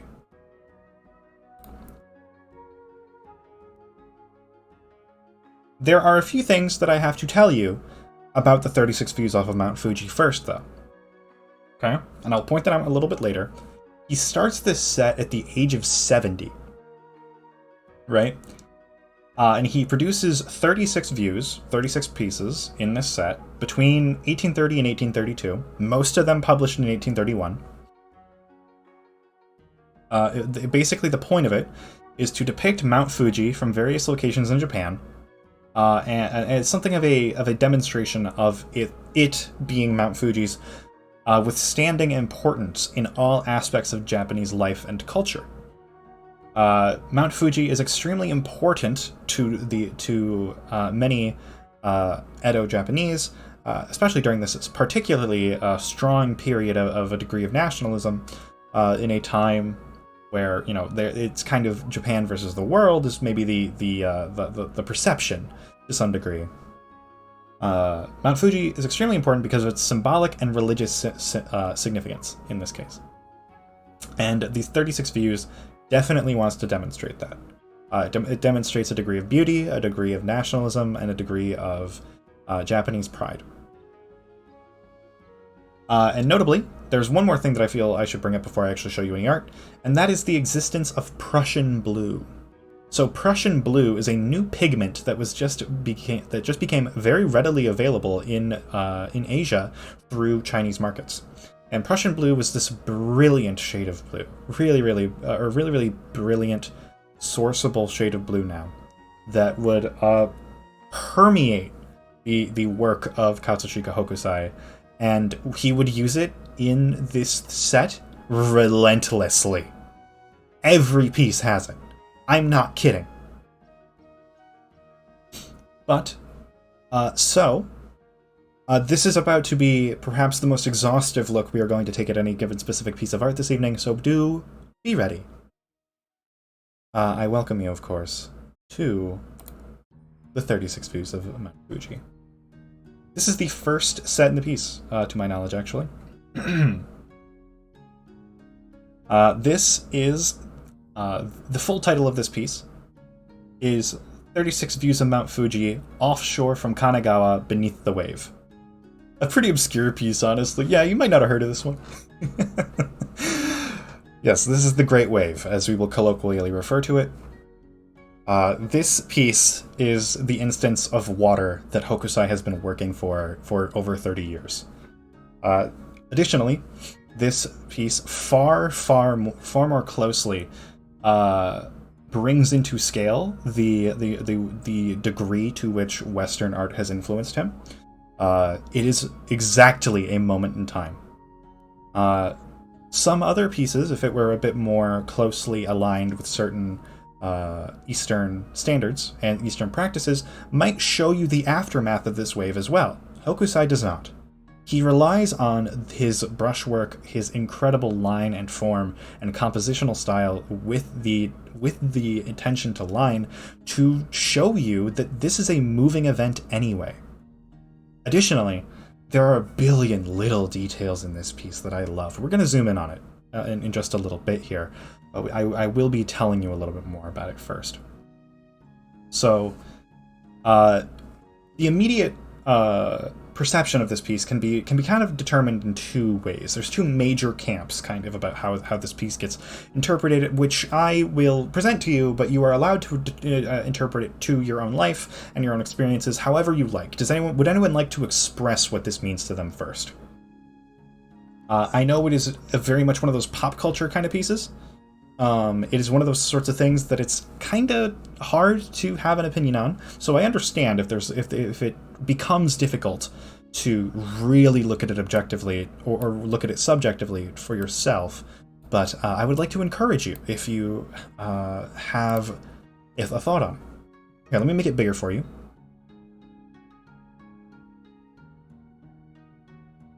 This is some good friggin' water. It is excellent water. It is wild and uncontrollable, but I see it as a mix between the chaos in the foreground and the distant serenity of Mount Fuji. Okay, yeah. My life it makes me feel small. It reminds me of the awesome power of our world. The ocean is often seen as just the backdrop of our world, and yet it's a force that exceeds anything man is capable of. Which is actual cloud detail there. I don't have critical thoughts, but it always makes me feel breathless when I see it. Yeah. Good thoughts, everyone. Please feel free to share any similar thoughts about any piece we look at today. In past pieces, I felt the whole sky would just be one flat color.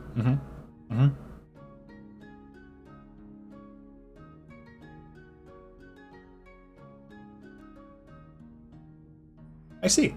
Yes. Excellent. So allow me to demonstrate, or to explain what many art historians will kind of accept, if you will, to be the two different ways. First time I saw this piece was in Rainbow Six Siege. That's unfortunate. I'm sorry for you. Allow me to explain kind of what this sort of means a little bit, in a subjective sense, of course. There are a multitude of different things you can take into account here.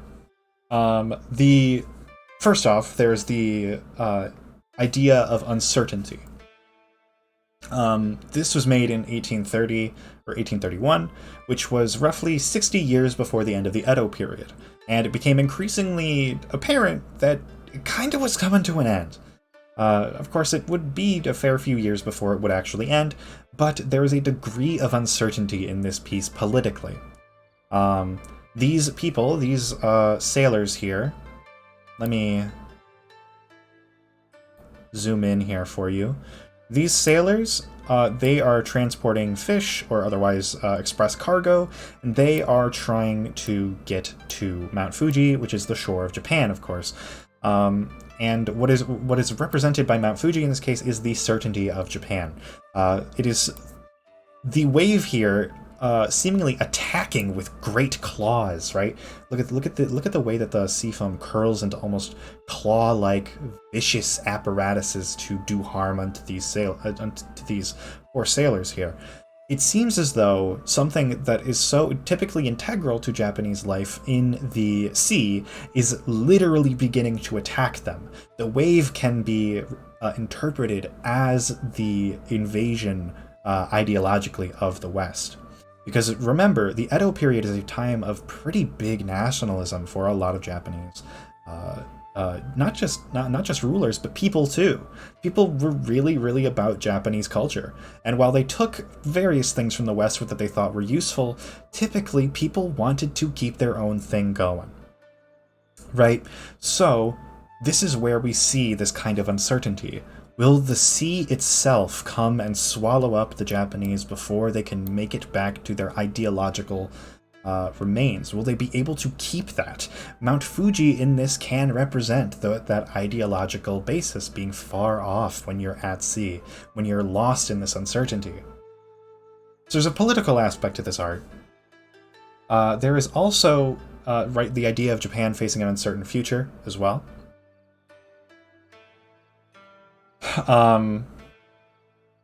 Right, the Japanese perception of the West coming in via the sea, which ultimately they do. It's more or less prophetic in this way, and kind of ruining a bit of Japanese life, in their eyes, potentially at least.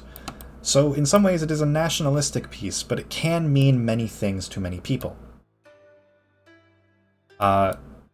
This is so that is what is understood by many to be the way that this works. But let's kind of examine why this piece works a little more. As you can see, this blue, this brilliant blue, this is the same Prussian blue pigment that I discussed slightly earlier. And what I did mention slightly beforehand that I want to bring up again is the sea foam. The foam of the sea here, that which it looks sharp. It looks like it's attacking in many ways. Its motion is implied. Its motion is very much telegraphed even too. If you look at the various forms of little foam here coming off of the wave itself, they are projecting it in many ways. You can see exactly where this wave is going to crash down, and it is going to go directly on top of these people. Its motions are telegraphed. It's like a fighting game move, paused in perfect time. Additionally, a little detail that I really love is the foam of the sea creating something of an effect of snow above Mount Fuji, to imply that perhaps the sea still remains a contributor to Japanese mainland life, which can be understood in a multitude of different ways, but I like that perception quite a bit. To kind of do an entendre, if you will, of understanding regarding the symbolism in this piece. Again, there is also the hierarchy of scale, which is present here as well. The people in this piece are tiny, absolutely tiny in this instance.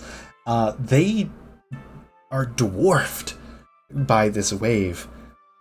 If they don't have everything in order, they will die. That is what this piece is. It is danger. It is a moment of movement in perfect stillness.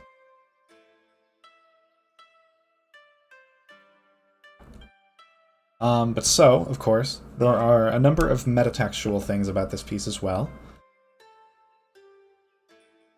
1,000-foot one tall in Alaska a while ago? Damn.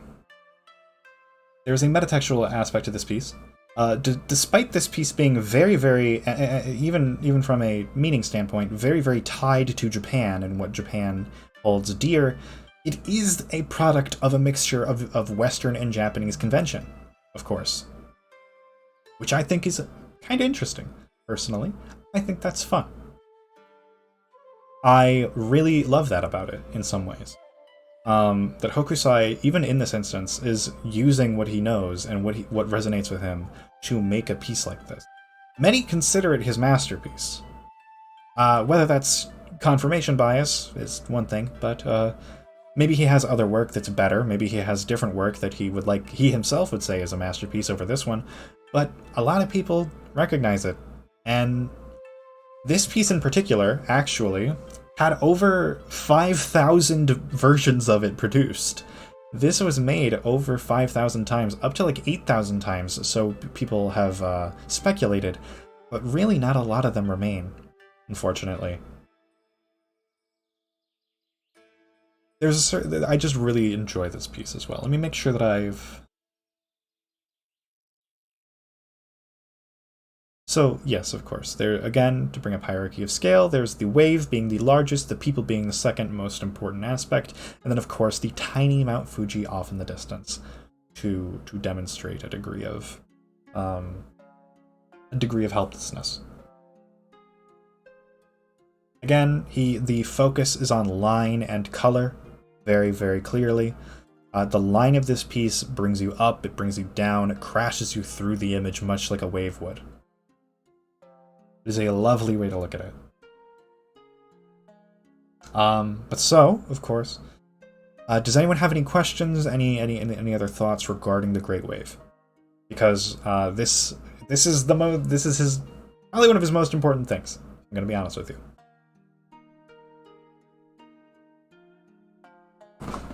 Especially cool now knowing how this art is produced. Exactly! It's one thing if it was a painting, right? But it's not. It's a woodblock print. It's a big-ass canoe.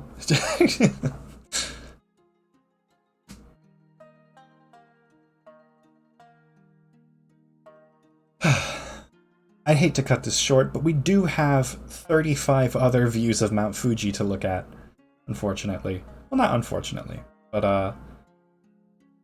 I'm sure that you will see this again at some point in time in your life. So we will now move on. We do have 35 pieces to look at here, so do excuse me if I'm not as perhaps exhaustive as I was with this one.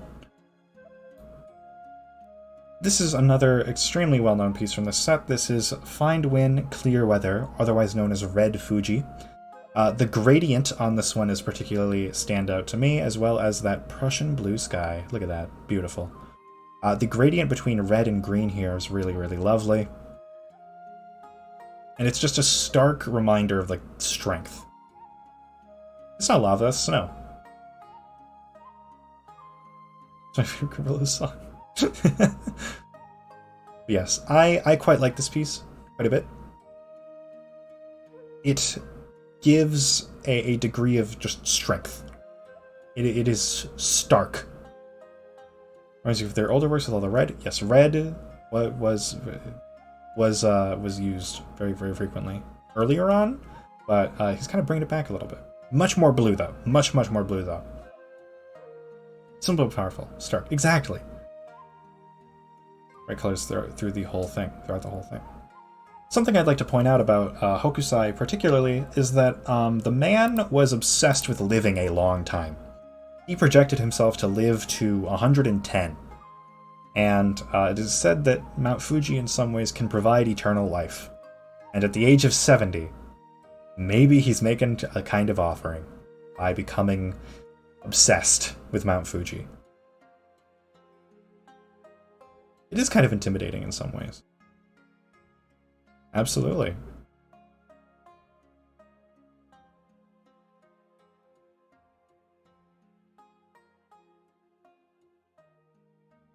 It's beautiful in a way. Yeah. No, I find it it's really intriguing how he kind of like the way that you can kind of make that jump a bit. And Logan, oh no. This is another image of Mount Fuji. We will be seeing a lot of these, seeing as that's the set. This is Rainstorm Beneath the Summit.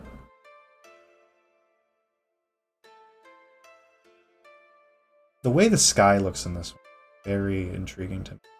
Like, the impression of fog given is really, really cool here. The way that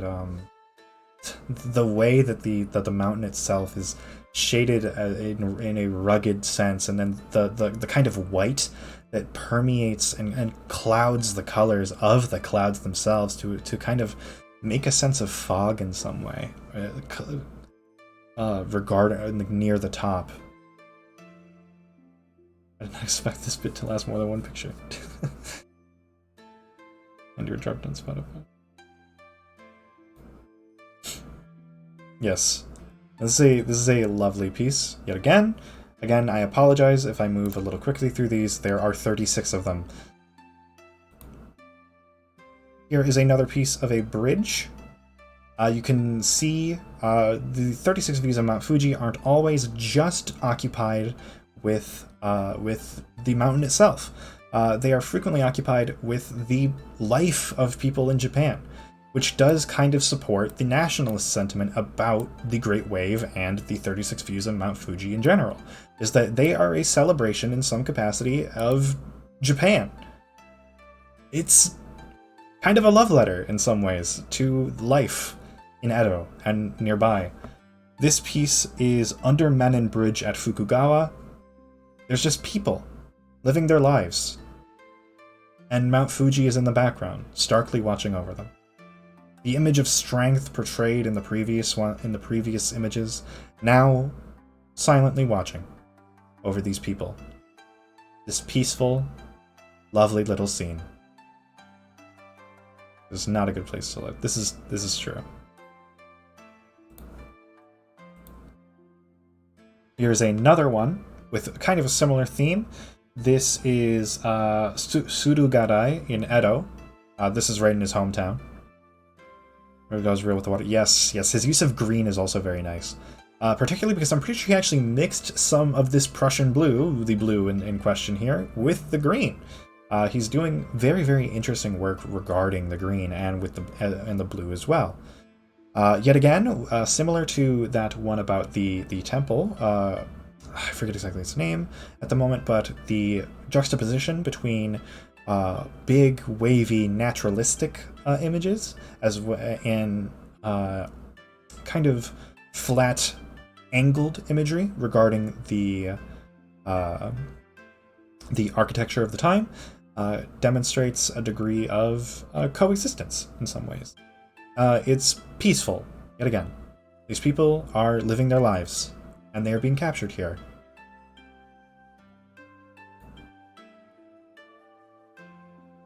We move on. This is the cushion at Aoyama. Yet again, people living their lives, big, beautiful landscape. I really adore the way that Hokusai. Why does mine look so simple in this one? Good question. I think it has to do with the fog, in some ways. You'll see that this piece has a lot of fog in it, a lot of very muddied sort of haze about it that obstructs the view. So, like, even on the ground there, on the left of the image, there's a lot of there's quite a bit of haze on the ground. So perhaps this means that Mount Fuji is a degree of certainty. Could be something relating to that sort of idea. This is Senju in Musashi Province. Yet again, people living their lives. There's horses, there's countless different things here, and then Mount Fuji is in the background yet again. The people's faces are covered, notably. It is not about the people. It's about life, you know?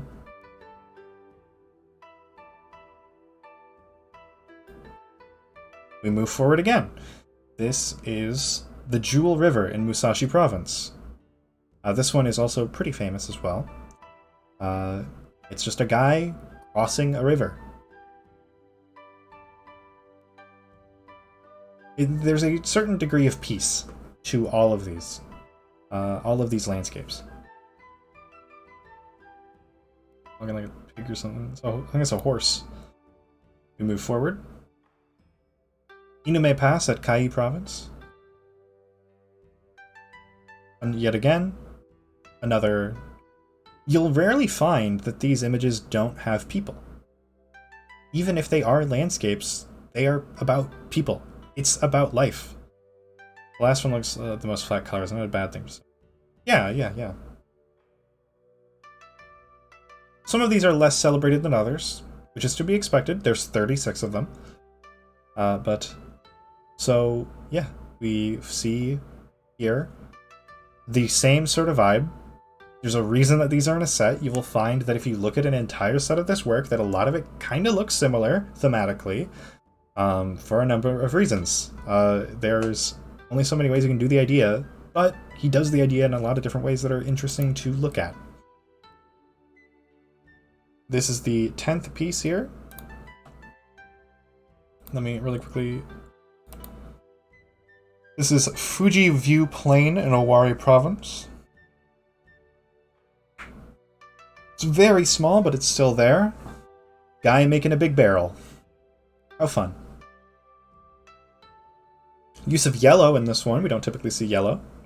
The flatness of the colors impacts the perception of depth in these scenes. Yes, depth perception is really interesting to me about this line of work, specifically. Or this set of work. He's just doing some honest work. Exactly. These are about life. Big barrel can hold many fish. This is Hongenji Temple at Asuka in Edo. It is at this point that he really lays it on thick with the Prussian blue. Everything here is blue. And what I really, really love about the this movement into Prussian blue is that it kind of serves to demonstrate those wee hours before the sun rises. There's not enough moonlight quite to see, but there's maybe just enough. It's really beautiful in that way.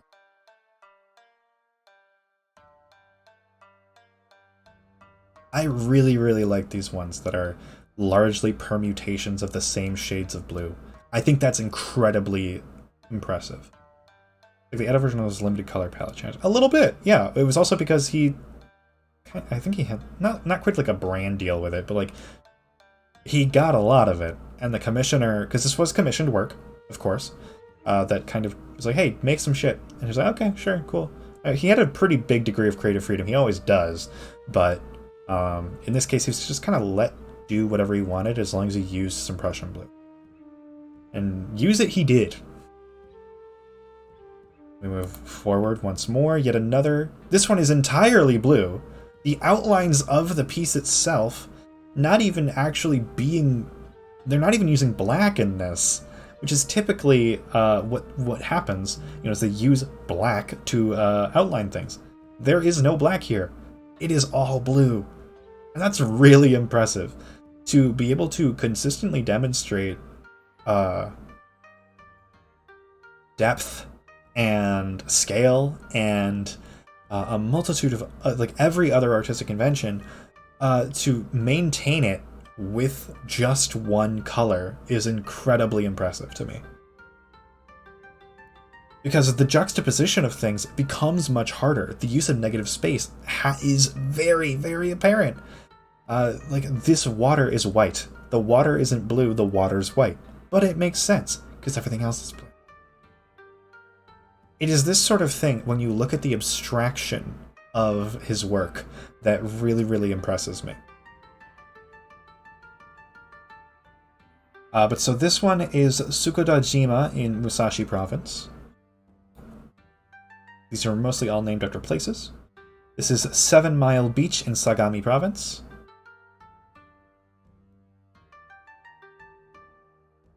This one is very serene to me.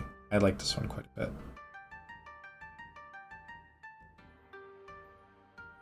It's sparse, but still filled in a lot of ways. And there's Mount Fuji, silently watching, looming.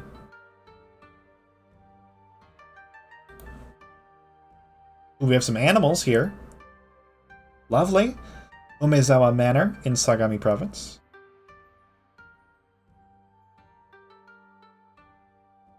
Yeah, it does blend really well, doesn't it? Big old storks. The detail on those storks is really impressive, too. Again, maintaining just blue, or mostly just blue. He is able to make very detailed birds.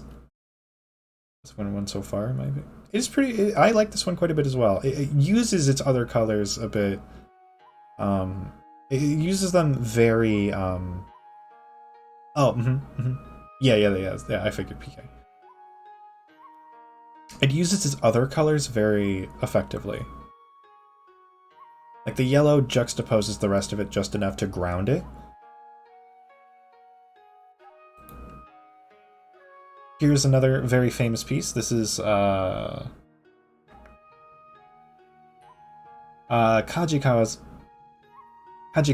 in Kai Province.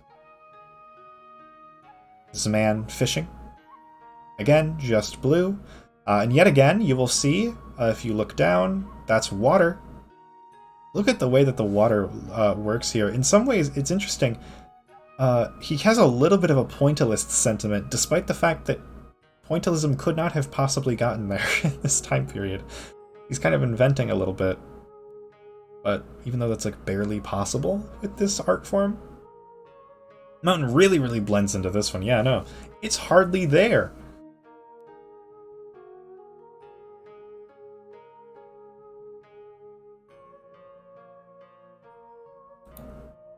Looks like it's part of the ocean of this. Yeah. It is the all-consuming nature of the ocean. Or the all-encompassing nature of the ocean. This one. Mishima Pass in Kai Province.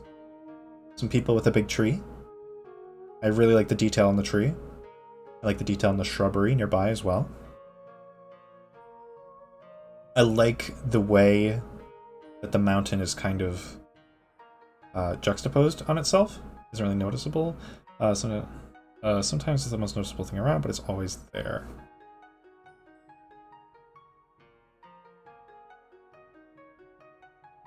Here, I'll send... Here, 1 second, I got you.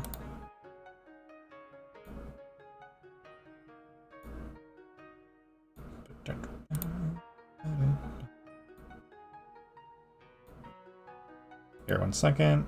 Whisper.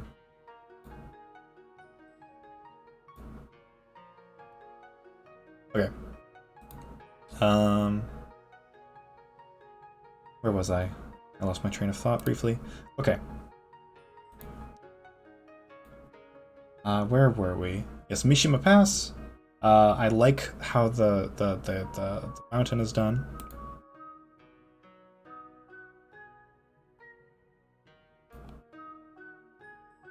Oh wait, I shouldn't have been encouraging you to play bingo during this stream. Whoops. I had to change the name. Okay. Lake Suwa in Shinano Province. It's blue. Again, you'll kind of get the point, and I apologize if we're maybe going to be retreading some things, but ultimately it is a similar point to itself, right? It is peaceful. It is consistent. Life is a specific way. This is Eijiri in Suruga Province. Very windy today here. I really love the detail of the grass here. I think I got that whisper.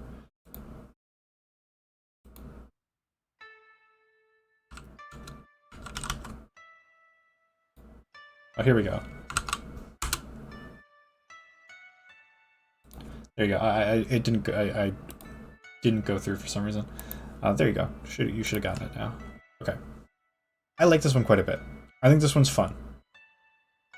My favorite ones of this set are the ones where it's a very, very clear that there's an action being performed or there is a reaction to something happening in the nature that they are in.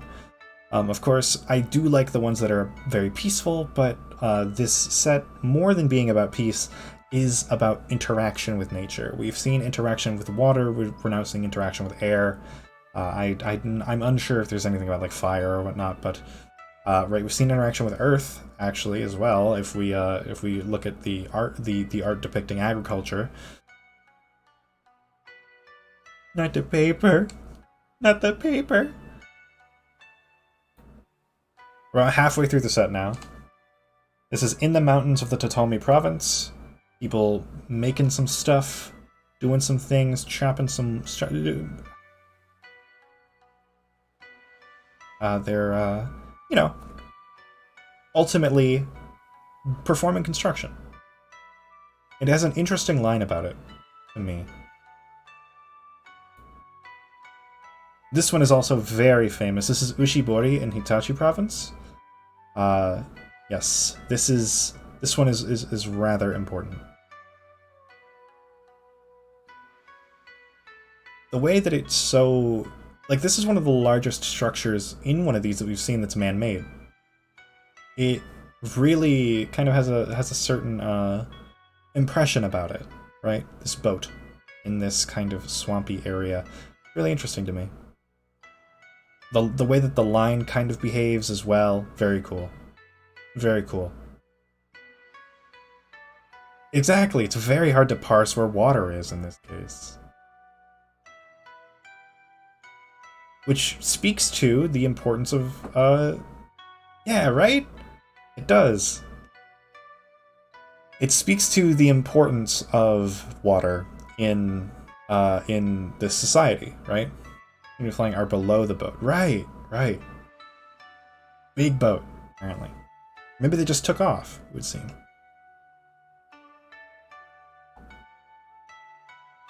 Here, this one will probably look somewhat familiar, seeing as it is the background of this stream.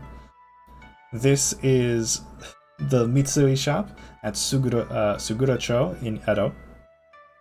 This one is lovely, because it's just people flying kites. There's people flying kites, people throwing some stuff off of a roof. It's just about life. There's just stuff happening. They're having a little silly little maneuver. They're doing a thing. Having a grand old time. This feels so funny to me. Yeah.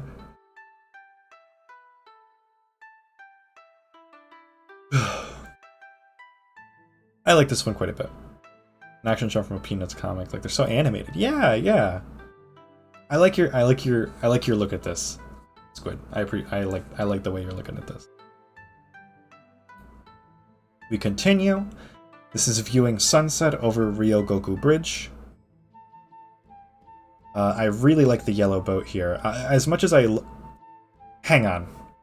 I don't know how I'd never noticed this before. Look at that water, baby! Oh. Listen, if this happened with the Van Gogh stream, this is happening again. If you do water well, I fucking love you. If your water looks cool, I'm like, sign me up. Sign me up. Get me 10 copies.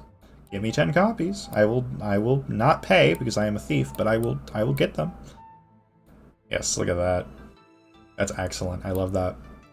But yes, I really love this one. Feels shocked, but I also really like water. That is lovely, lovely looking water. Excellent work there. The depth in it, the waviness of it. Oh, lovely. I also really like the juxtaposition of the yellow boat here as well.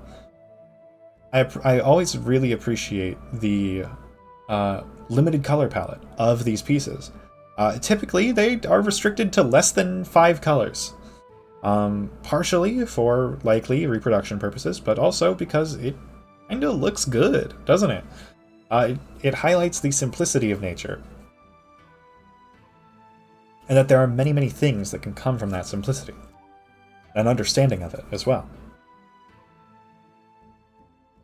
But yes, this is viewing sunset over Ryogoku Bridge. This is also one of the first times, notably, I want to point out, I'm going to actually go back to an image just before this. This one here has a blue top of the image, but this one is black. That is probably one. I think that's actually the first time that we've seen that kind of gradient at the top of this, at the top of or middle of the sky, be a different color. And what's interesting is that you don't see it again. I think this is how he demonstrates sunset in this specific case. Additionally, Mount Fuji is painted very dark here, likely to insinuate that the sun is shining on the other side of it. Swallow this. Think of the hydrate.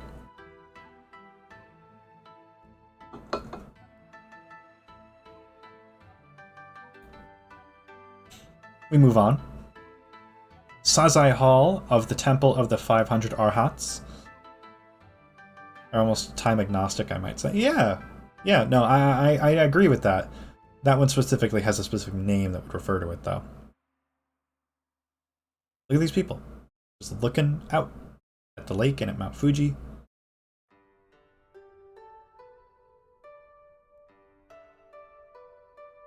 The deck is quite nice, yes.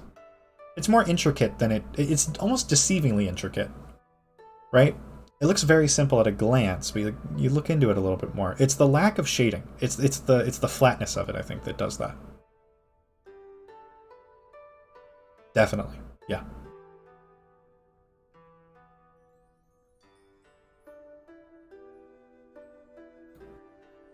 This one's very famous. This is Snowy Morning at Koishikawa. Just a couple of women living in a snowy little hut. And they're like, oh, Mount Fuji, OMG. They're looking out at the birds and enjoying their morning. They're having a lovely day. The life.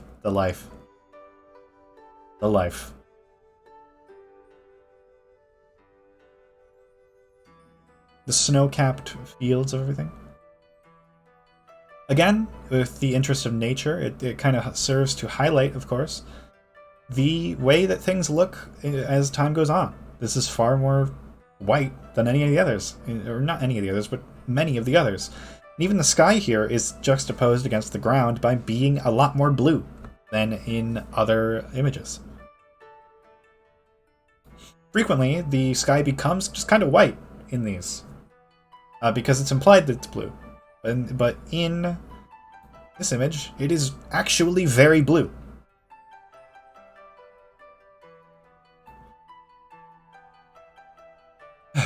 This piece, which we saw a little bit of, is Lower Meguro. Agricultural piece, people living in harmony yet again. I love the line here. I love these trees. Trees are really a strong suit of his that he does quite well, which we will see more of later, but he does excellent work in this set. Really, really lovely stuff. And again, it's nature, it's peaceful, it's lovely, right? This is Water Wheel at Onden. And look at that water. Dude got the Great Wave down and he was like, I'm making all my water like this now. You'll notice, actually, if you think about it, the Great Wave is a very similar technique to how he's doing this water here, where he's having it be kind of like individual, like layered little strips, right? He did that too with the Great Wave. The strips were just significantly larger. So now, them in a much smaller context has a certain intimacy to the water, rippling effect. It's interesting. It's really interesting how he's figured out how to do the water. Yet again, Mount Fuji is off in the distance, watching over these lovely little people doing their lovely little lives. Just as he does. Yeah, right? It's very, very cool.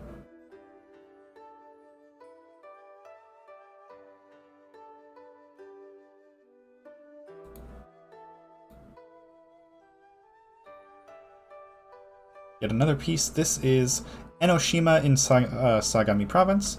This is very much one kind of about, you know, a place, right?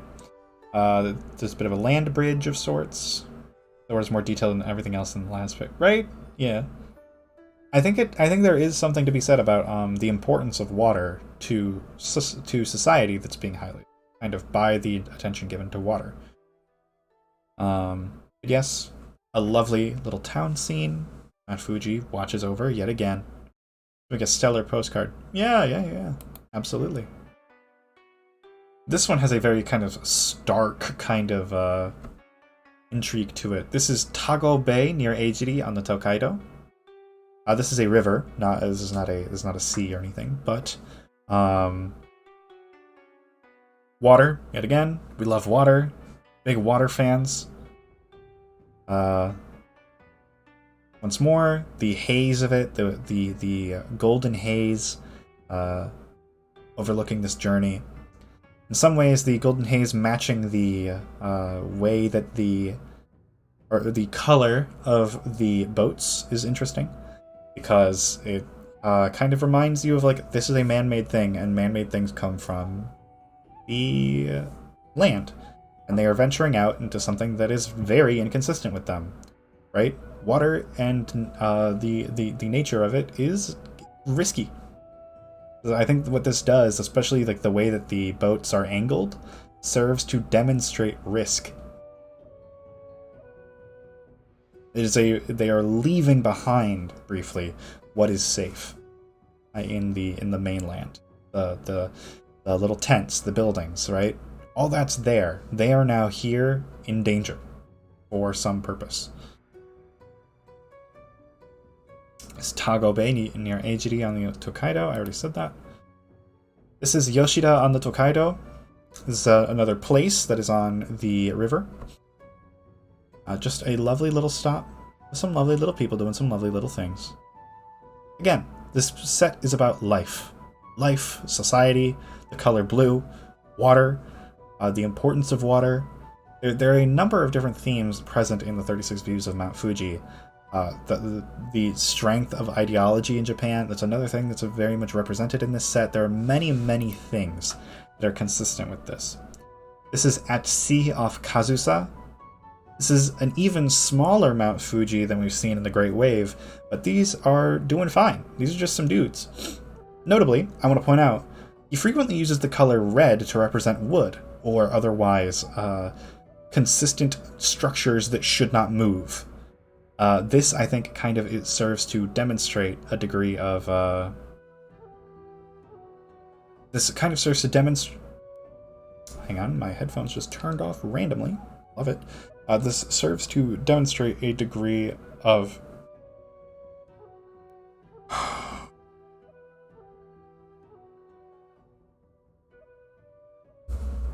A moment. A degree of consistency with these boats.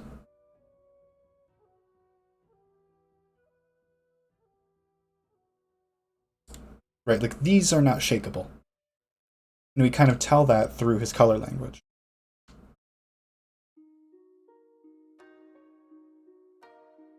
Let us continue on. This is... What is this? This is Nihonbashi Bridge in Edo. Yet again, another bridge, more water. The organization of water in society here, very prevalent. A lot of people doing a lot of different people things. They're just going about their lives. Again, this is a snapshot of a larger event, as opposed to showing all of these different little events in great detail as Eastern art would. This is very much taking from Western conventions in some ways. And yet again, Mount Fuji, the haze, this is very archetypical. There is a lot here that is like the basics of this set. Our landscapes have like a level of water starting to become more detailed, while the people are slightly less detailed. While in the past it was people and their commandos that got large amounts of detail, while land just like 3 flat colors. Yeah. Absolutely. This is Sekiya Village on the Sumida River. I love the way that speed lines are almost represented on this guy on the black horse here, by the following of the way that the horse is following the haze a bit, because it is just haze, but it does kind of give the impression of speed, which I find to be really interesting, really compelling.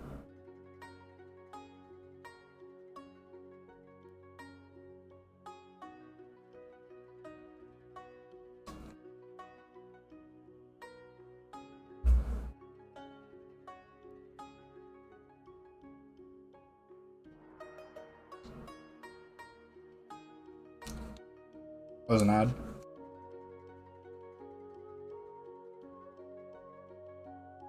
That ground looks like dough.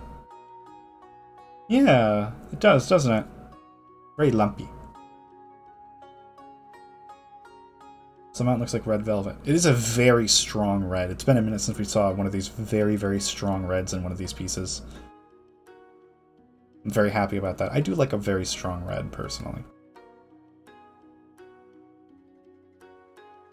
Big fan of blue, but the red serves to be very, very good in this case as well.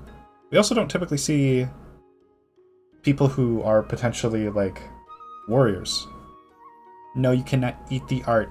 It is priceless. This is the coast of Noboto. Yet another lovely little piece. This is just people bathing. How sweet, right? How lovely. Mount Fuji is like not even here. It's just, these are a lot of different snapshots of a lot of different people's lives, and I think that that's cool. This is far more green than we're used to seeing here. Far more green. This is actually a completely different style of how the trees are done. Very, very different. Very different indeed.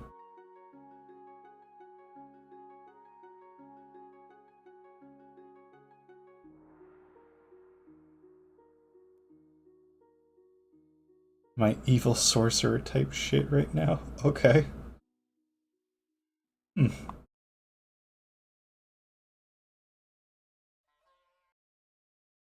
Alright. Oh, yeah, I like this. I like this. I like this piece. It's not my favorite one, but it's nice. Yet again, a lot of green. We got some boats. We got some civilization being represented by a degree of yellow, and nature being represented by a degree of blue, white, or, of course, green. There is also this piece is called Reflection in Lake Misaka. Look at that. Look at the way that reflection is. Look at how subtle that is. If you can see it.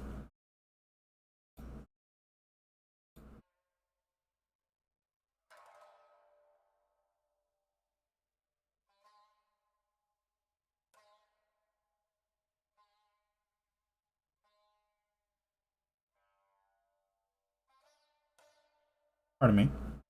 Just had to music check.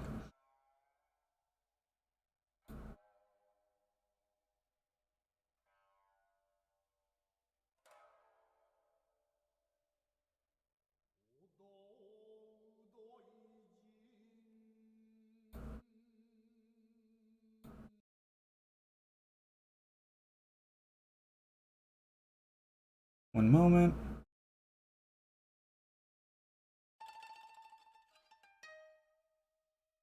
Okay. Just making sure we still have music. Does this mean the mountain is super important to people? Oh, the mountain is very important to people. Certainly more so to the people who live there. Sorry for the brief pause there. I had to make sure the music was still working. And I was a little bit distracted. My headphones are doing that beeping thing right now. Very annoying. Unbelievably so.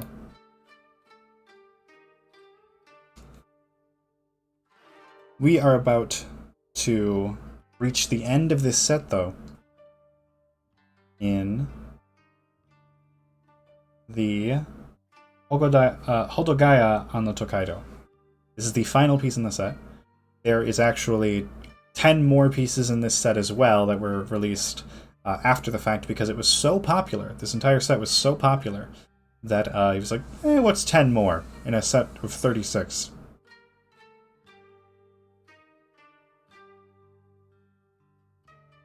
Again, people doing people things. Looks like they're like interrogating someone, maybe? Is that what the man being yelled at? I think that there's definitely something there about that. Yeah.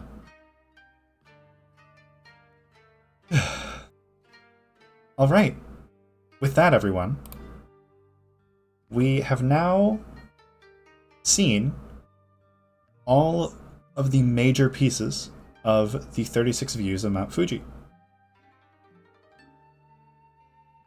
So, what are some takeaways? What can we take away from this set in particular?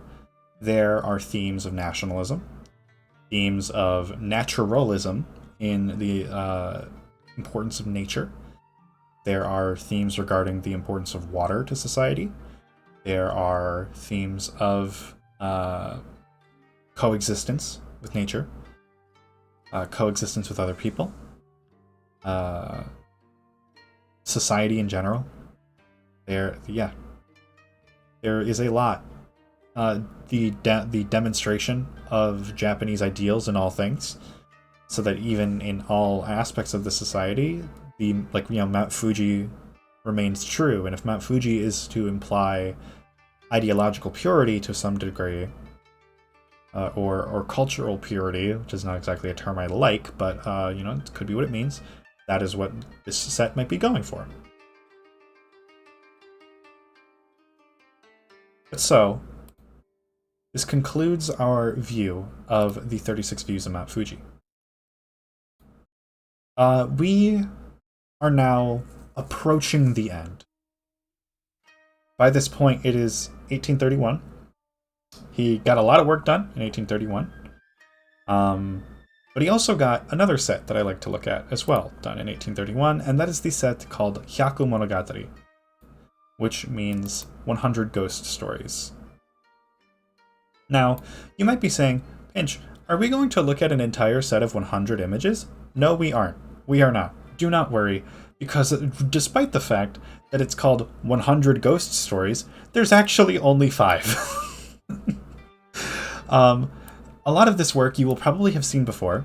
It is extremely famous, probably his second most famous set of work, if I'm frank with you, or you worked on the art in that. Oh, yeah, no, yes. Well, see, okay, so the 100 Ghost Stories was actually a phenomenon in which people would frequently play a game of sorts where they would tell stories about yokai, or otherwise monsters, or traditional, like, folk tales.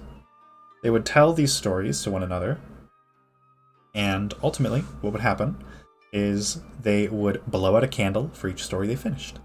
And once they were in total darkness, that's when the yokai were said to appear.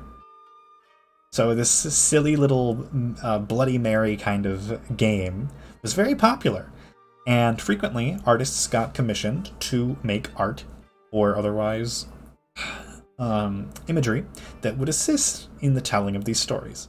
Hokusai was no stranger to this, and in his set titled 100 Ghost Stories, or Hyaku Monogatari, he would perform the same sort of task. So let's look at Hyaku Monogatari and the fucked up creatures of Hokusai. These were produced at around the same time as 36 Views. These are also from 1831. This is The Ghost of Oiwa, which is a story about a woman beginning to haunt a lantern after her husband tried to poison her to kill her so that he could get with his concubine. Yes, she's a vengeful spirit haunting him. And this is a lovely piece. Look at this.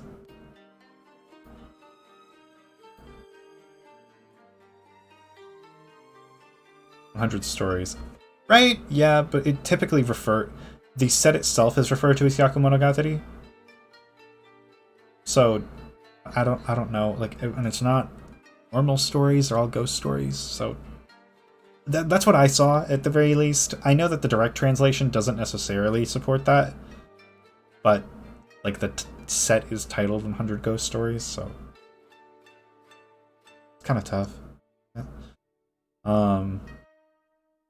But yes, what I think is interesting, particularly about a lot of these, is Hyaku Monogatari Kaigenkai, Okay. Thank you, Mono, for getting me on that. Appreciated. Um, so some information that is going over most of our heads here. Her name is actually written on the side of it. It is one of her own lanterns that she is haunting. Additionally, there is the inscription of the name of, or part of the name of a god, of some degree of like moon, not moon. I don't think it's. There's a god, the part of his name inscribed on her forehead. So it's kind of funny in some ways the way that he approaches making these monsters, specifically this one, because it is in some capacity a household object. It is allowed to be a little bit spelled out. Yes, Ghost of Oiwa is a very, very famous image.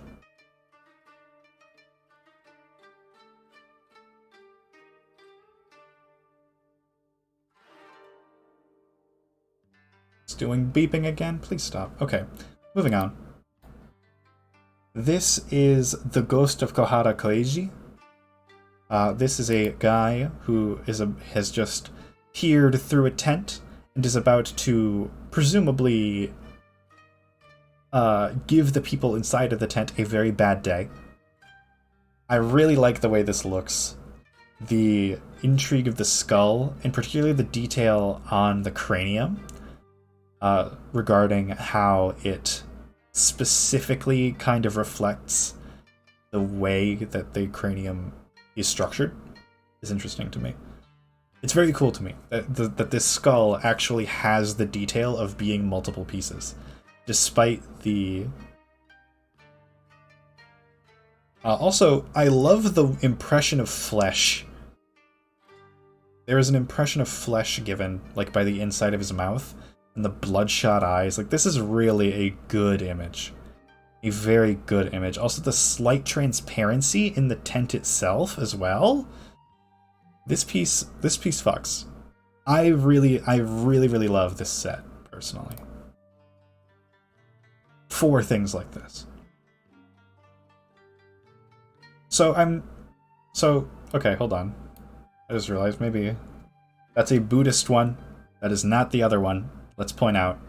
But I'm gonna hide it because I don't like testing Twitch and I didn't actually notice it until now. This is called Memorial Anniversary. And I'm not gonna spend a lot of time on this because now we can't see fucking half of it. It's also perhaps the least interesting in the set, if I'm honest with you. This is Laughing Demoness, who, I mean, just ripped someone's head off and is like, hey, look at this!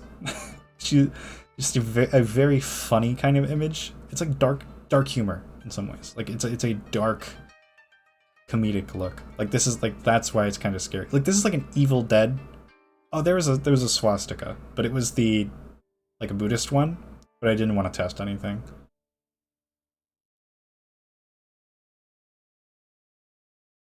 Yes, so...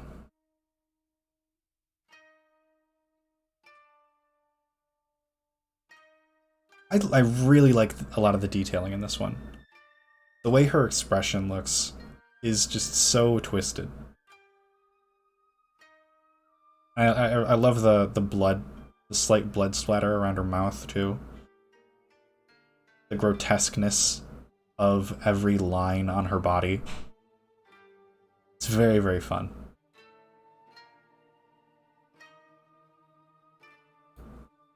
We move on to the last and perhaps most interesting of them. This is the Mansion of the Plates. This revolves around a story where a woman... Hello, Tav. I see, hee, this is what I mean.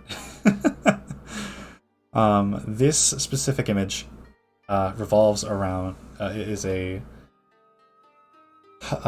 is a story of a woman who has come back from the dead to search for a plate that she lost.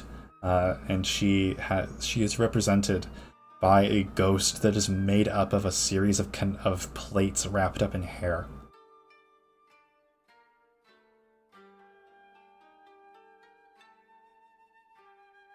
Like the snaking, droning kind of feeling about her is so cool to me. This would be me if I was a ghost. Okay. Okay. It's coming out of a barrel. He's looking for plates? Just one. I guess she just wants a bunch of plates, though. Not all yokai are, like, mean or weird. She's just into plates.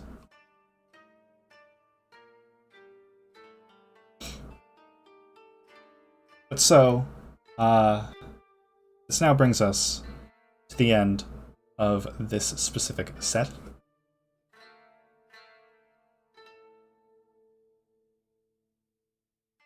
And into the last 20 years of the man's life. So, in this time, I would like to also highlight some eccentricities as we go through of the man. Katsushika Hokusai was a man who hated cleaning with a passion. He actually hated cleaning so much that he would just let the place get dirty until it became unbearable, at which point he would move out. He would move out and go live somewhere else. He is said to have done this 93 different times. He did not live in many places for very long. Yes, 93. 30 names, 93 houses. Very peculiar man. But so, let us begin looking at this set. It's not a set, actually. No, there's no set here. It's real bad now. Next up, I think we could do back then. It's almost your age, Finch. We have one house a year. This piece is from a unpublished set of other works. This is called Two Warriors. It's just from the 1830s in general. But look at the detail here. I believe that this is a unprinted piece. I believe that this is a pre-production piece. But some of the watercoloring leads me to believe otherwise. Perhaps it's just in black and white. But the amount of detail here is nuts. Absolutely fucking crazy. I could zoom in more and you'd still see more. Look at this.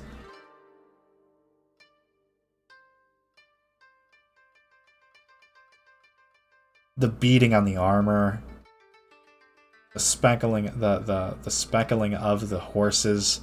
The trees and foliage in the background. The hooves. Everything. The tails. God, dude. This piece is nuts. Hokusai was a man with a distinct eye for form and detail. He would let nothing get the... it's interesting how he is so focused with stylization, but everything still fits. It's so focused in stylization to where it both becomes an item unto itself and perfectly gives you the image of the item.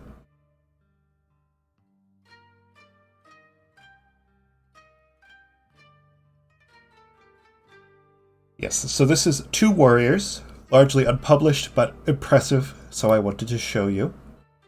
And is this still the block thing? Yeah, presumably, yes. This is about to be a painting, though. We're about to see a painting now. This is not a painting. Nope. This is not a painting. I'm sorry, I misremembered the name. I am left at a loss for words constantly with these works. He is incredibly impressive, isn't he? This is not a painting. This is still a woodblock print. This is Morning Glories and Tree Frog. I'm going to be honest with you. I still do not know where the frog... Oh, I found him. There he is. I was going to say, I still do not know where the frog is. There's the frog. He's right next to my head.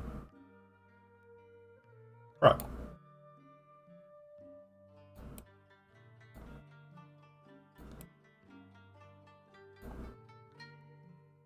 Frog. But yes, I quite like... this is another sort of thing that he begins to paint in a lot of his... Or not paint, or create in his later... Draw in his later years, is a lot of plants. A lot of foliage. Very specific, detailed images of plants and foliage, as well as small animals who may coexist with them. It seems the themes of coexistence and nature began to kind of speak to him near his later years.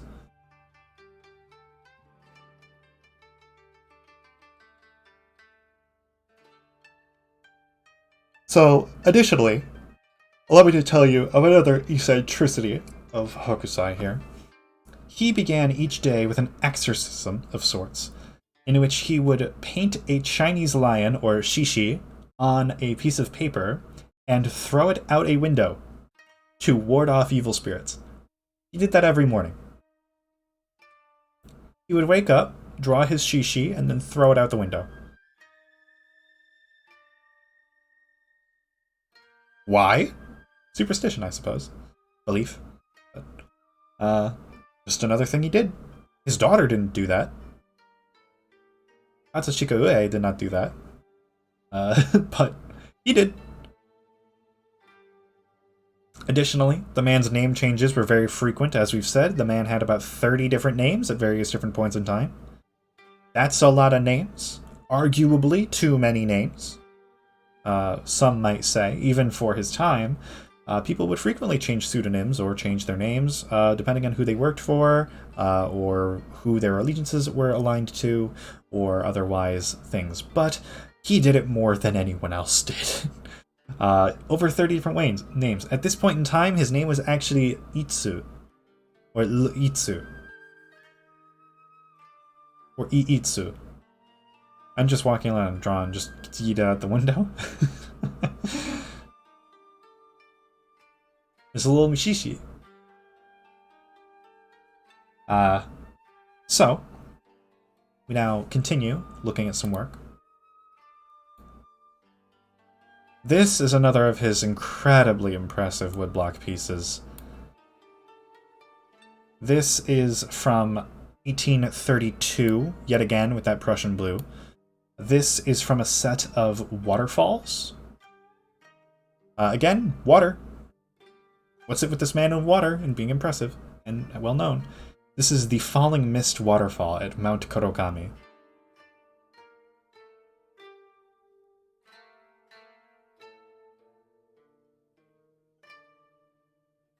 Yeah, they look like roots. It's really interesting how the delineations of like the rocks are done here. It's very cool to me, this one. I like it quite a bit. Because like it almost looks like a cavern in some ways. It looks otherworldly, really. Which kind of can kind of serve to illustrate the feeling of being at a waterfall, you know, this kind of like wild effect a little bit. It's very cool. Very cool.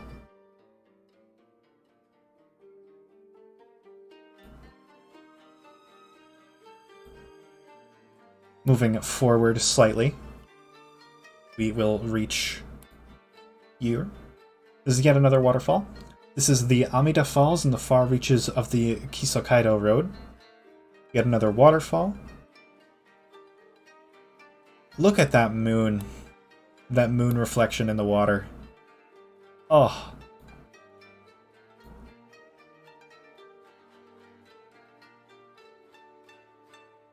That is lovely. That is stunning, isn't it?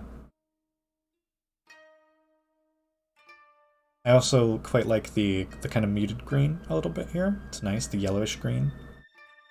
And then the subtle kind of shading into the water, where like greener foliage is closer to the water than not.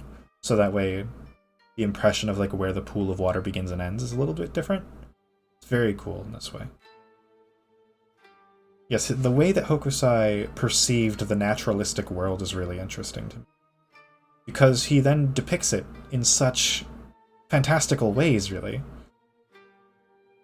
It's very, very cool in this sense. We go to a third. This is snow at Nose in Setsu Province. We don't typically see a ton of red, or at the very least I haven't shown you a ton of red. It does exist in his art, but it's not always that we see red be used in winter scenes. This is a bit of a perhaps muddier winter, perhaps. I like this one quite a bit, personally. I think that the red juxtaposes the white extremely well. The contrast is lovely, yes. It also gives the impression of nighttime, kind of. Or dusk, right? It's a warmer palette, warmer color.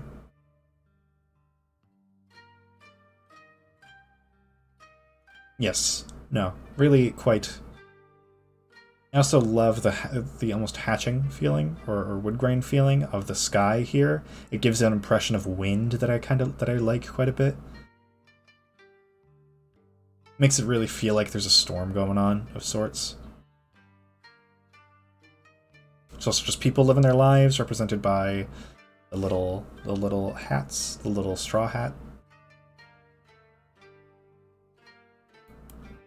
But, so, to discuss more about the man, Hokusai's obsession with progress and becoming better is very much part of him. That if you wanted to define the man in some way, you could feasibly say that he was a man absolutely concerned with the nature of his work and the quality of it. He would work pretty much dawn to dusk on art. A truly wild artist in many ways. A man who did nothing else in some ways. Later on in his life, his name would become something that means old man mad about painting. There is no more apt term, I think, for him at this point in his life. So personally, I'm a big fan of the way that he named himself there, but it is absolutely accurate. Let me show you some more. This is still woodblock print. Fortunately, I cannot show you the whole thing. This is 1834's Cranes on a Snow-Laden Pine.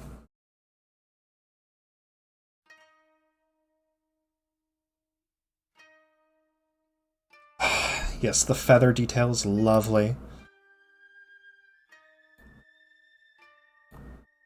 Much of I really appreciate the way the tree is done here. With, like, seemingly falling off or loose elements on it. The breaks in the snow. Very impressive. I also appreciate the beginning and end of the birds are done almost entirely just by outlines.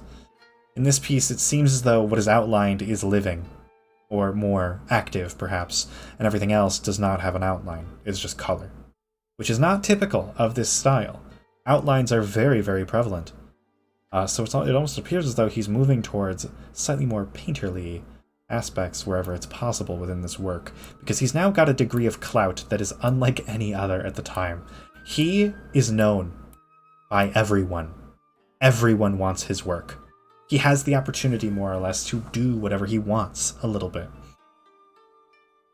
He has almost complete creative freedom. He's not made yet, like he doesn't have a ton of money or anything still, but he absolutely has creative freedom. He's allowed to spend as long as he wants.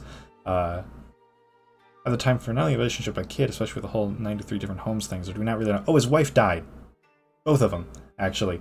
The only kid who he stays in contact with is his daughter, Oe, Katsushika Oe, who is also known as Miss Hokusai. The two of them were actually very, very kind of perfect for one another. They lived in similar ways. They were both kind of grouchy, art-obsessed people who hated cleaning. So the two of them got along quite well. She has her own art career that's actually very prolific as well.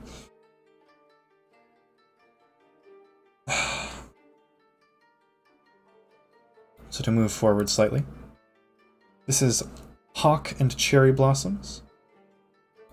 You have any of her art? Not here. I don't have any prepared currently. I can find some for you if you'd like in the near future, though.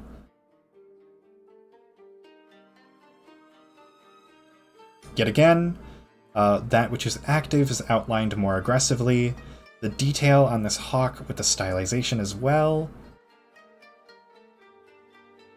I just really love the composition here. The sky is empty, the ground is full. And the hawk is a creature that can participate in both. It's really lovely. And here we get... That is not the one here. That is not the piece that is here. Why is that what that's labeled as? Silly me. This is 2 carp in a waterfall. It's 2 carp climbing up a waterfall.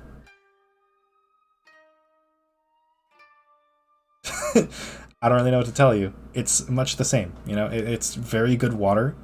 The carp are very much engulfed in it. The struggle of the carp is very visible.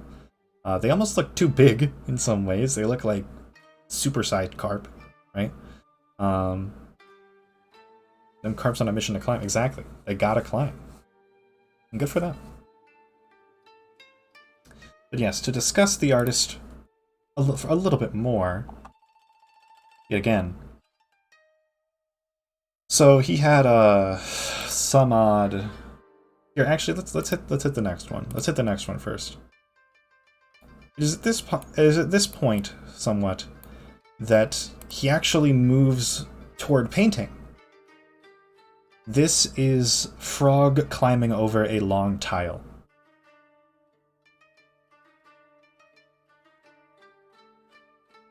I love the minimalist direction in this piece. It feels as though it's opening itself up to look at the wear on the canvas and see kind of a what has life done to this kind of angle towards this piece. Or it also serves to highlight maybe the illogical nature of frogs, and that they are going to climb over something as opposed to going around it in the massive amount of space allotted to go around it. He's someone who's very, how to put it, amused in some ways by the musings of creatures and animals and life in a lot of ways. This is from 1834. Yet again, he's moving towards painting now. This is painting. This is not woodblock print. He's a painter at this point in time, and notably, painting is someone who is something that is befitting of his fame at this point. Painting is something that is very expensive at the time, and also very, very hard to get commissioned to do. Because really you have to be in cahoots, not cahoots, but you have to be known by nobles in order to be commissioned for this sort of thing. Hokusai's reputation at this point in time absolutely precedes him. He is known everywhere in Japan at this point. He's like a rock star in a lot of ways. He's an old dude making art that a lot of people love. How much of this art, you might be asking? Like how much of his catalog am I showing to you? I'm showing you about 89 images today. Let's round that up to 100. Sure, why not? Some of which aren't his, you know, that's fine. But let's say, okay, 87 images, right? Still rounded up to 100. That's less than like 1%. Let me actually get the calc on it real quick.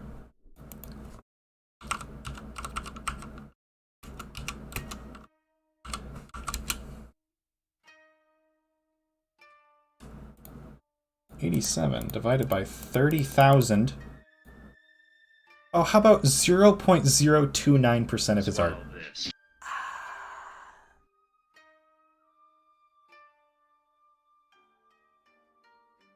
You are currently seeing not even 1/100th of his work this stream. Which I've done my best to get work that will exemplify a lot of his strengths and a lot of his qualities. But I want to highlight 30,000 pieces of work between sketches, paintings, woodblock prints, etc. 30,000. And that's not including reproductions. No, this is individual moments of time. Like individual little doodles, at the very least. 30,000 across 70 years. That is nuts. It's no wonder that we have so much of it, of like the silly stuff that ends up being preserved. If he had 30,000 works that are all at least produced maybe twice, let's say, those being given out, or rather being commodified and sold places, makes a lot of sense, doesn't it? Right? Even 60,000 individual things. Right? Because let's say each one gets made twice. Most of them got made far more than that. But 60,000 is still a lot of things to go and disseminate. How much art do many of like the masters of Europe, old Europe, let's say like Renaissance, how much do they make? And how much did that get in the hands of the people? Hokusai became a celebrity on the basis of being known and owned by everyone. Right? He's a household name because he had such a large, prolific set of work in such a large, prolific market that wanted his work, and he became very beloved because of it. But in his later years, he begins painting, which is very cool. And 30,000 works. Fucking 30,000. He made 30,000 works. He worked from dawn to dusk. He worked himself to the bone, basically. And why? He's actually quoted saying, "All I have done before the age of 70 is not worth bothering with." He turned 70 in 1830. Just before the 36 views of Mount Fuji. There was like an entire hour of stream before that, where we looked at a ton of his work. He said, don't even worry about it. By that point, he probably had like 15,000, 20,000 works. That's so much. The entirety of the Hokusai manga is not to be trifled with. Not to be cared about. The entirety of his Shunga collection, well, a lot of it, really, not to be bothered with. All of his sets that he made prior to that, of which there were many, not to be bothered with. That is an insane thing to say, isn't it? His kind of arrogance regarding himself is interesting to me. Unfortunately, we are going to see a bit of a gap in the years here. This piece was produced in 1834, but there was a fire that destroyed his studio in 1839, which is going to make it hard to find images. Or not images, but it makes it a bit... This period is a bit more scarce in terms of art that remains, because he was beginning to move to a more centralized set of work in painting, but also he had to sell a lot of stuff as well in order to recoup the losses. So in 1839, his studio burns down. Unfortunately, a lot of his work goes with it. But so this means that we are going to make a jump in time about 12 years. Which is more than I'd like to, but it's about what I could find. This is Ascending Dragon on Clouds from 1846. This, I believe, is one of his last woodblocks. If not, it is a painting. I think it might be a painting, actually.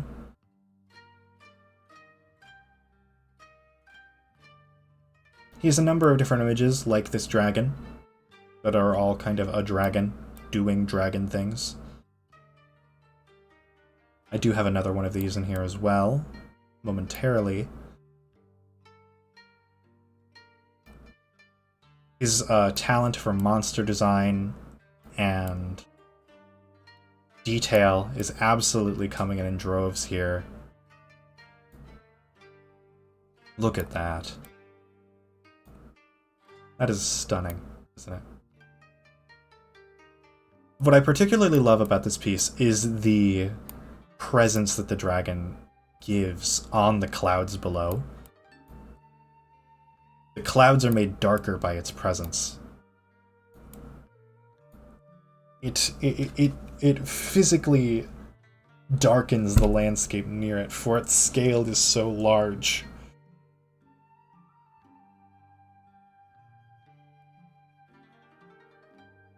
Next, we have my personal favorite piece from this set, actually, from this artist. I've combed through. I've seen a lot of stuff, and I think I can confidently say that this next piece is my favorite.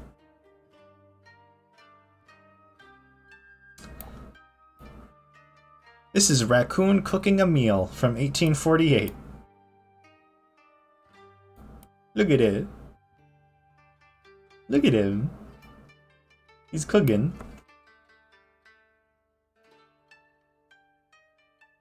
Look at it.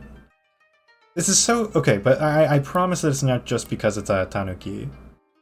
I love this for a lot of reasons. I really enjoy vaguely anthropomorphic absurdism. This tanuki also looks so, like, sad. And for what? What's he sad about? He's cooking. He's making something scrumptious. Yes. And then also, look at that smoke! Ugh, he's so good at, like, particle effects and clouds. I love this one for its simplicity. Let him cook. I will. I absolutely will. That's my bro. That's my cousin. Yes, this is my favorite, and I'm not even joking about that. I mean it. I love this. I love the... I really, really enjoy the bitablism to it.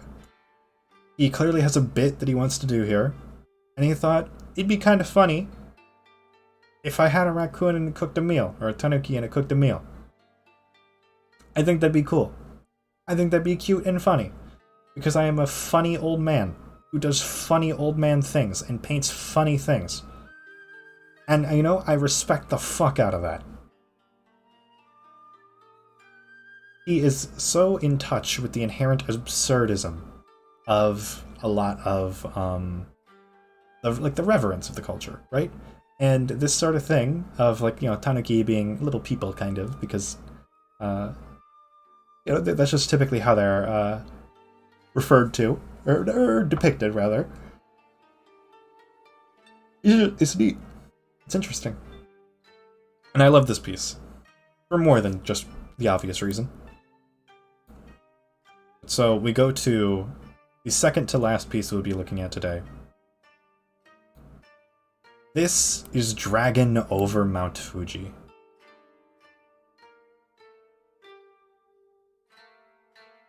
You will see many different themes of his work coming to a degree of culmination here.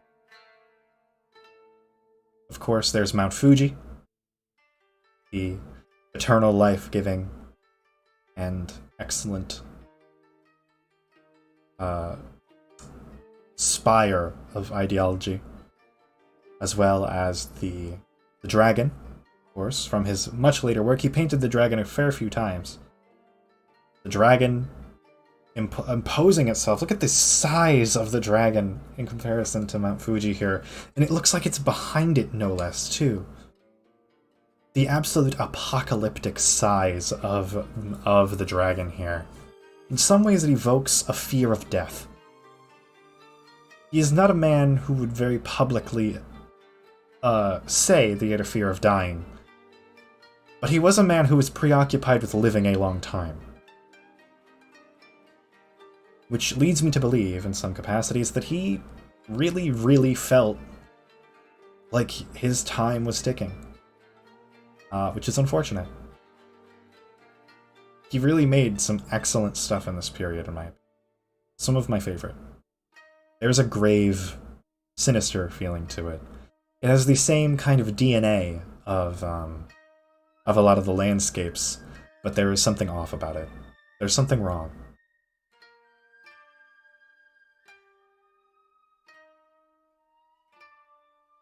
Of course, where there is fear of death, there's typically death.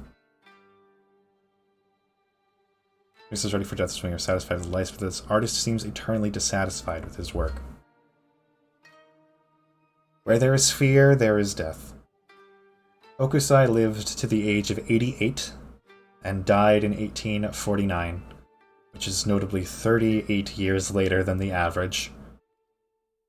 And he would remain experimental the entire time.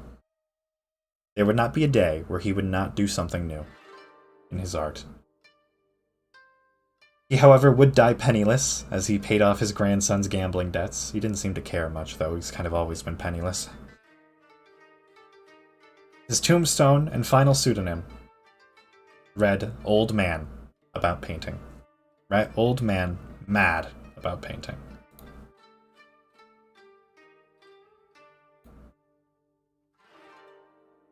His final words are as follows. Or an exclamation from his deathbed, rather. If only heaven will give me just another 10 years, just another 5 more years, then I could become a real painter.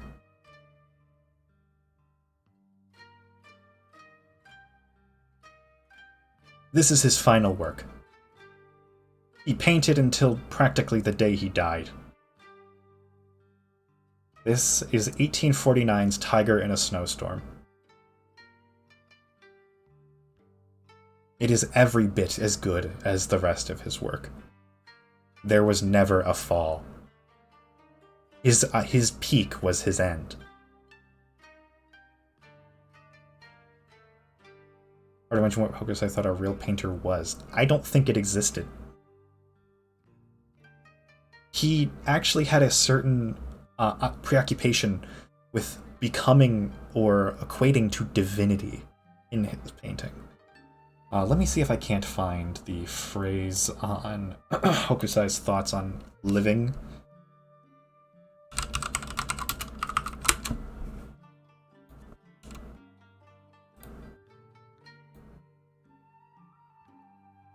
Yes, no, he is absolutely his own worst critic.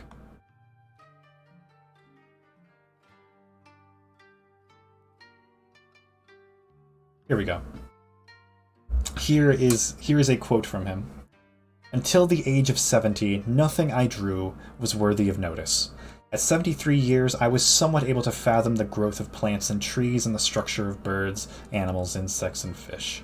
Thus, when I reached 80 years, I hope to have made increasing progress, and at 90 to see further into the underlying principles of things, so that at 100 years I will have achieved a divine state in my art, and at 110 every dot and every stroke will be as though alive. Those of you who live long enough, bear witness that these words of mine are not false.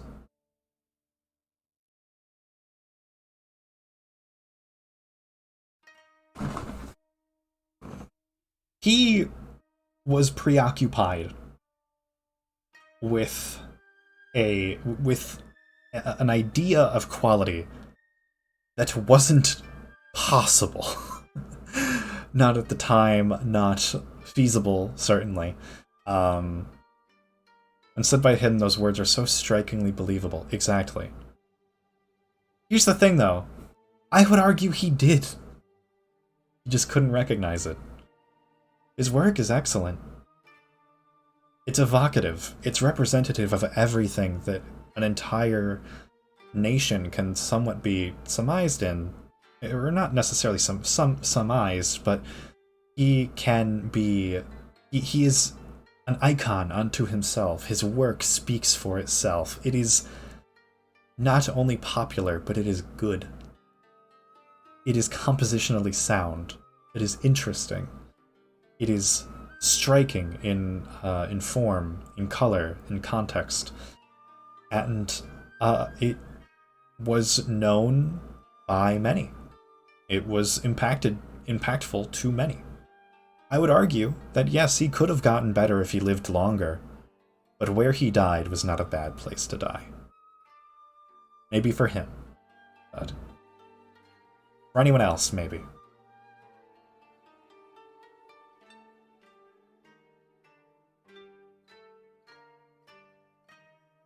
That is the end of the work we'll be looking at from him today.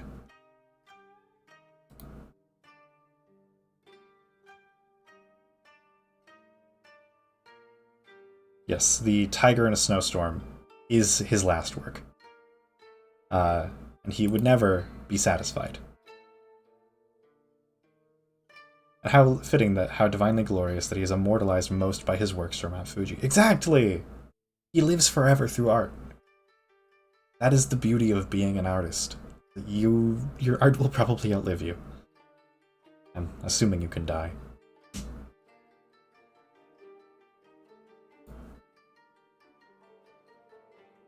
Of course, we would not be able to finish without discussing his influence on art as a whole, of which there is a great amount, because death is not the end, of course. There are a number of different things that he was extremely good at. Shading, depth, linear perspective were all of which he took from Western art and mixed with Eastern ideas and ideologies and ideological standpoints regarding art in order to make something truly, truly special. Very different from ukiyo-e of the time. He revolutionized ukiyo-e by bringing landscape into a profitable point in time, profitable market. He had so many dick riders, it's insane. People loved Hokusai. People loved his work. It was extremely topical, it was relevant, it capitalized on a trend of tourism, it was extremely good. He changed the landscape of ukiyo-e 30 years before ukiyo-e not that it ended per se, but its context certainly changed. Ukiyo-e is woodblock print from the Edo period, and there is no artist more apt to discuss it than Hokusai. He did everything. His subject matter was so varied, and his variety of technique was so varied, to where you can confidently say, the man did everything.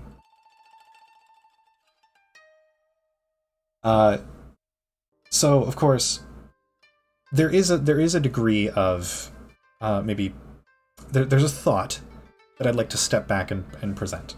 Okay, Hokusai is considered the most famous Japanese artist by many, which there is a degree of truth to. However, that is a Western conception. That is a conception on the Western world, or for the Western world, by the Western world, more or less. And while it might be truer because of the Meiji Restoration bringing a lot of Western ideas into Japan and ultimately making them kind of a Western power in their own right in culture as well, there is a degree of it to where Hokusai worked with Western concepts, and when those Western concepts reached his work and then his work reached Europe again, he was then lauded as the best because it was immediately understandable. Right? His work... Oh, okay, yeah, it was generally a pretty, consistent rise to fame. Part of what he did was he went at around the same time that he was making the Hokusai manga, and really throughout the rest of his career, he was making drawing manuals as well. He also had students. He did a lot of publicity stunts, making really, really big pieces of art on walls and whatnot, for fun and for people to laud him and praise him. Additionally, the 36 views of Mount Fuji became unfucking believably important. But yes, he definitely was someone who was very good at promoting himself, and his promotions through different books and making illustrations for that really, really helped him as well. So, of course, to say that he is the most famous Japanese artist is technically true, right? There's a truth to that. But, again, it's a Western conception. It is Western-influenced art being brought back to the West, and then the West likes it. Who could have guessed? You know what I mean? I feel as though maybe it's important to take it with a grain of salt. I still think his work is not cheapened by this notion, but it was very easy to fit him into artistic canon at the time. This is not to diminish his talent, right? It's just to call attention to the fact that the West that in the West, Hokusai is one of, if not the most famous Japanese artist. There are many, many influences, particularly on the Impressionist movement, that we can see from Hokusai. The first of which, of course, the Starry Night. If you'll remember the Great Wave, which I will be able to pull it up here.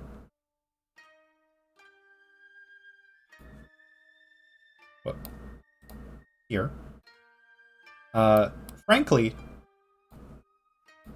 I think that there's some pretty apparent influence, personally, as someone who has looked at these for quite a long time each. You can definitely look at these two pieces of art and compare them in such a way to where it makes sense that the Great Wave certainly influenced the movement of the Starry Night. Additionally, we know for certain that Vincent van Gogh was a fan of ukiyo-e art as it disseminated to Europe, and particularly Paris, in the way of the Hokusai manga.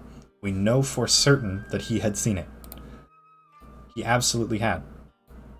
Because individuals such as Felix and Marie Braquemont picked up that art and then began to, or a copy of the Hokusai manga, began to share it across their circles, which resulted in a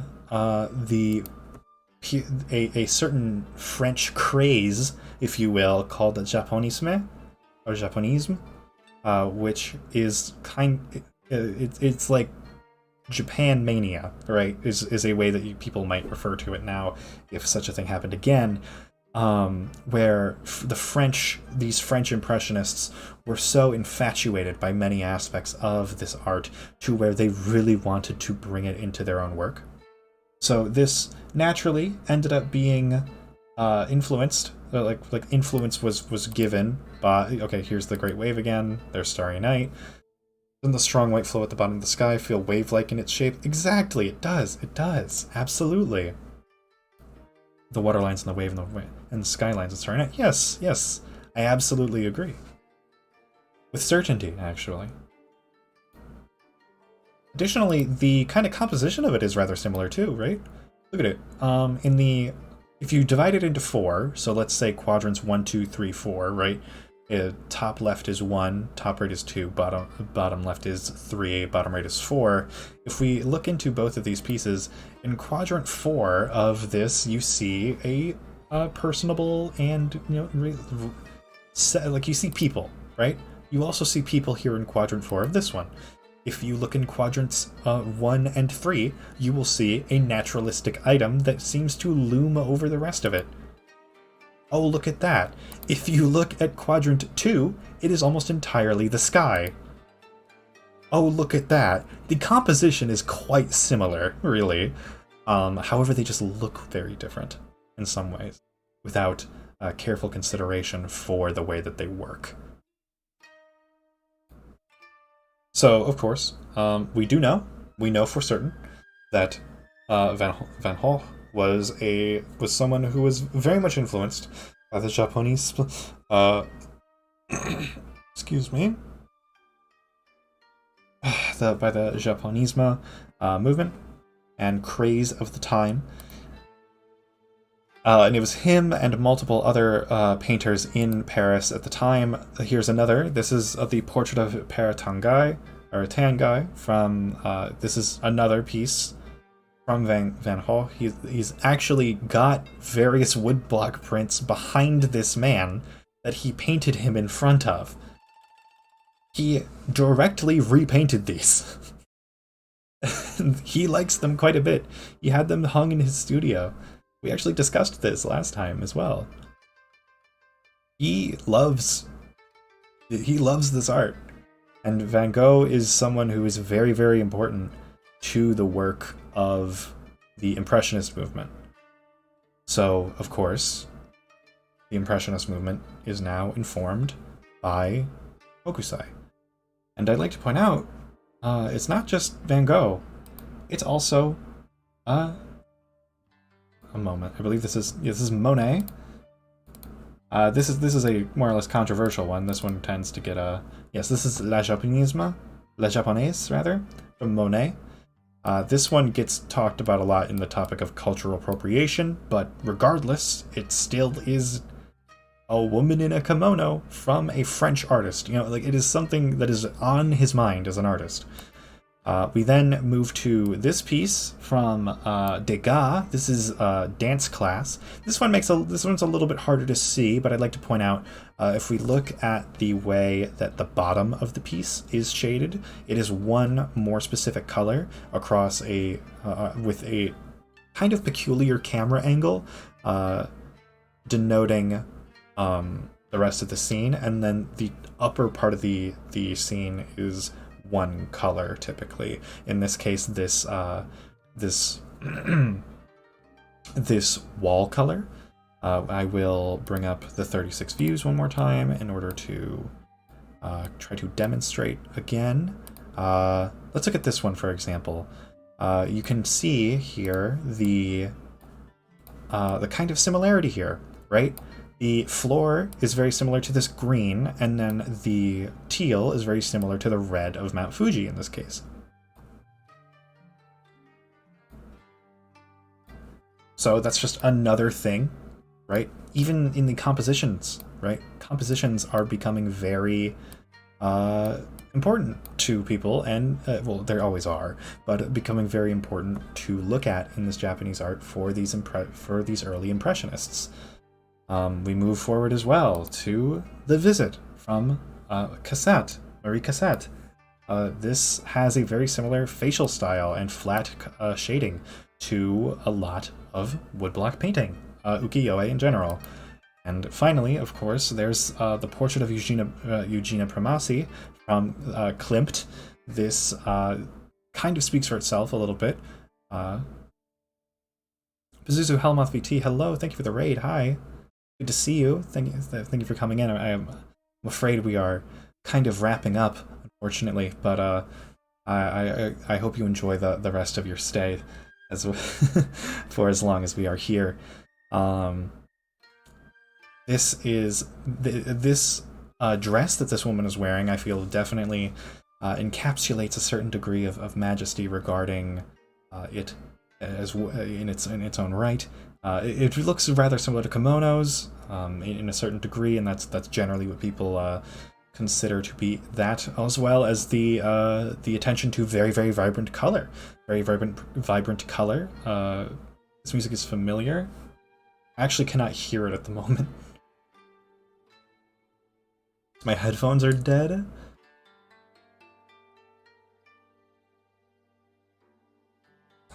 I wish they weren't. Okay. Well, I don't need it. It's fine. Yes. The very vibrant color as well was something that was typically understood as a influence of ukiyo-e as well. So the influence of Japanese art, and specifically Hokusai, on this body of work, which would become the Impressionist movement, which notably, Impressionism is the basis of modern art. If a specific artist in Hokusai, for example, with the Great Wave, was capable of influencing pretty much the entirety of the rest of Western art's history, that's insane, isn't it? That's crazy. We're gonna go back to the Great Wave for a moment. I'm gonna go back to the Great Wave because it's, I suppose, fitting to end on. There's more. So, of course, Hokusai has been taken by the Western art world as something of a means to introduce new aspects to Western ideas that have not yet been understood. But Japan and the East in general has continued to revere and reproduce his work just the same, and countless reproductions of his most famous work have been made, which makes sense because it's printing. Unless the wood breaks or burns, you're probably fine. Mostly, it's gonna look less good still, but you might be fine. And in more recent times, there's been a lot of iconography from Hokusai's work that has been used to represent a Japan from a more quote-unquote simple or condensed time. Has been used both positively and negatively. Of course, I can point to imperialist Japan in the early 1900s as something that will absolutely call on Edo and Edo culture for its for a degree of propaganda and cultural reliance on itself, calling back to a time of extreme nationalism. Will certainly do that, but the Great Wave and Hokusai's work and the work of the Edo period in general, not just Hokusai but everyone else, seems to, in a lot of ways, represent to a lot of people Japan. It is an instance of purely Japan. It is their culture marinated into and onto itself repeatedly and expressed in visual format, and that is what ukiyo-e represents.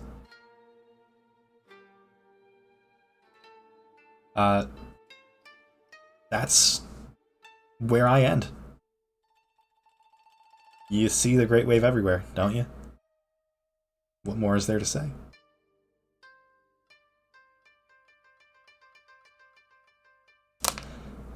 Does anyone have any outstanding questions or points that they'd like me to revisit, or anything on that end? I will happily go back.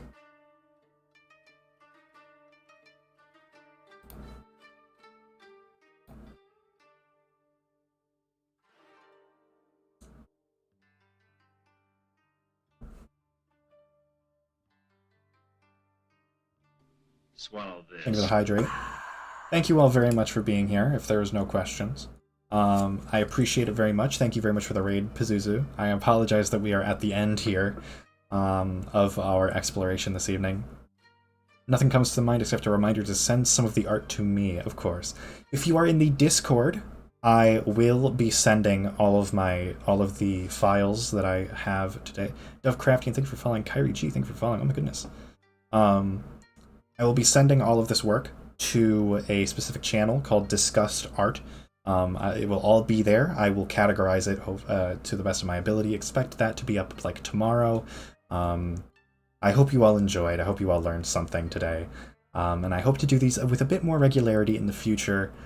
Do stay tuned for future gallery streams, because I love doing these. I really do love doing them. I hope that the poetry of his life was not lost. Of course, we did look at less than 0.1%, less than 1%, less than 0.1%, less than 0.01% of his work today, as he made 30 fucking thousand pieces of art. But of course, you do what you have to.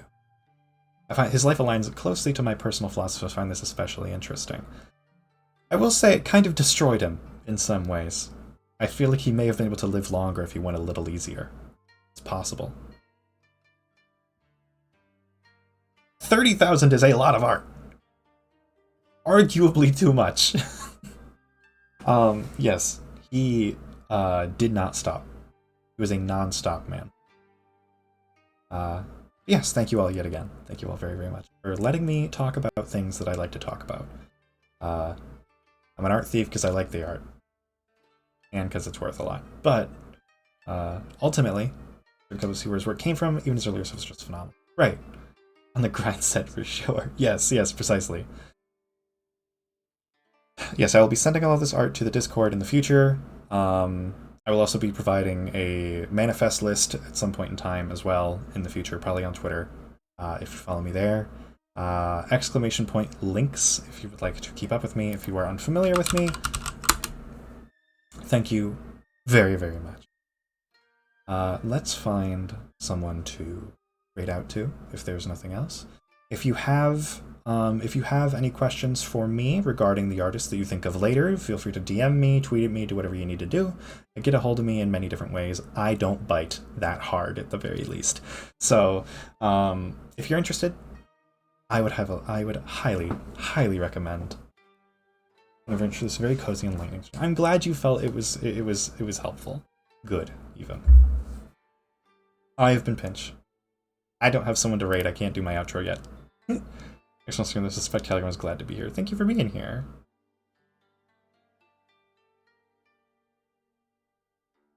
Who shall we raid?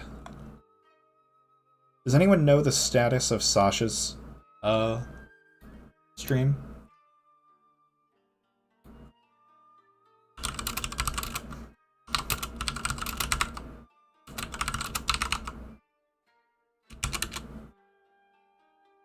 I just asked in her chat.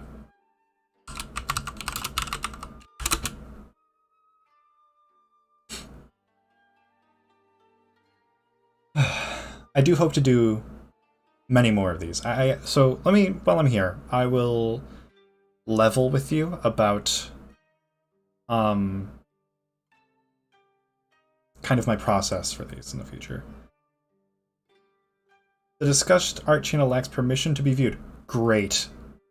I will be Alright,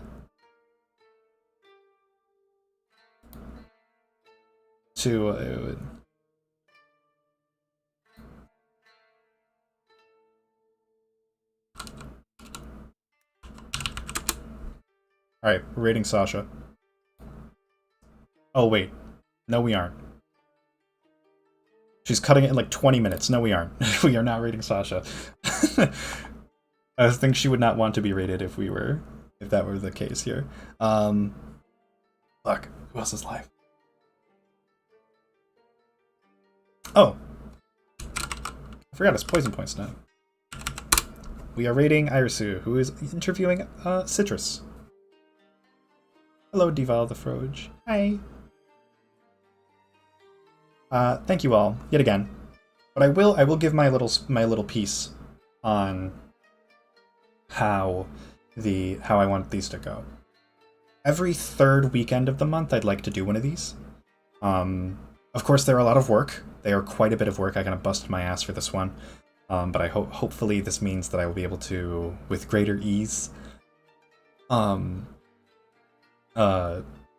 these out by establishing my work process a little bit better. I kind of had to reinvent the wheel a little bit. It's been a while since I did the Van Gogh one, but I hope to do one of these a month in order to kind of keep it as consistent content, because I love doing this, I'm happy that you all respond so well to it as well. I'm really, really happy that you all seem interested in what I have to say on the topic. I will continue doing better and better and learning more and more in order to show you more and more information that I feel is pertinent and interesting. So thank you yet again. Expect another one of these next month. If you would like to stay up to date on it, my links are there in chat. Thank you very much. That's all from me. Thank you yet again. I'll say it 1,000 more times. Thank you for letting me show off my collection to you.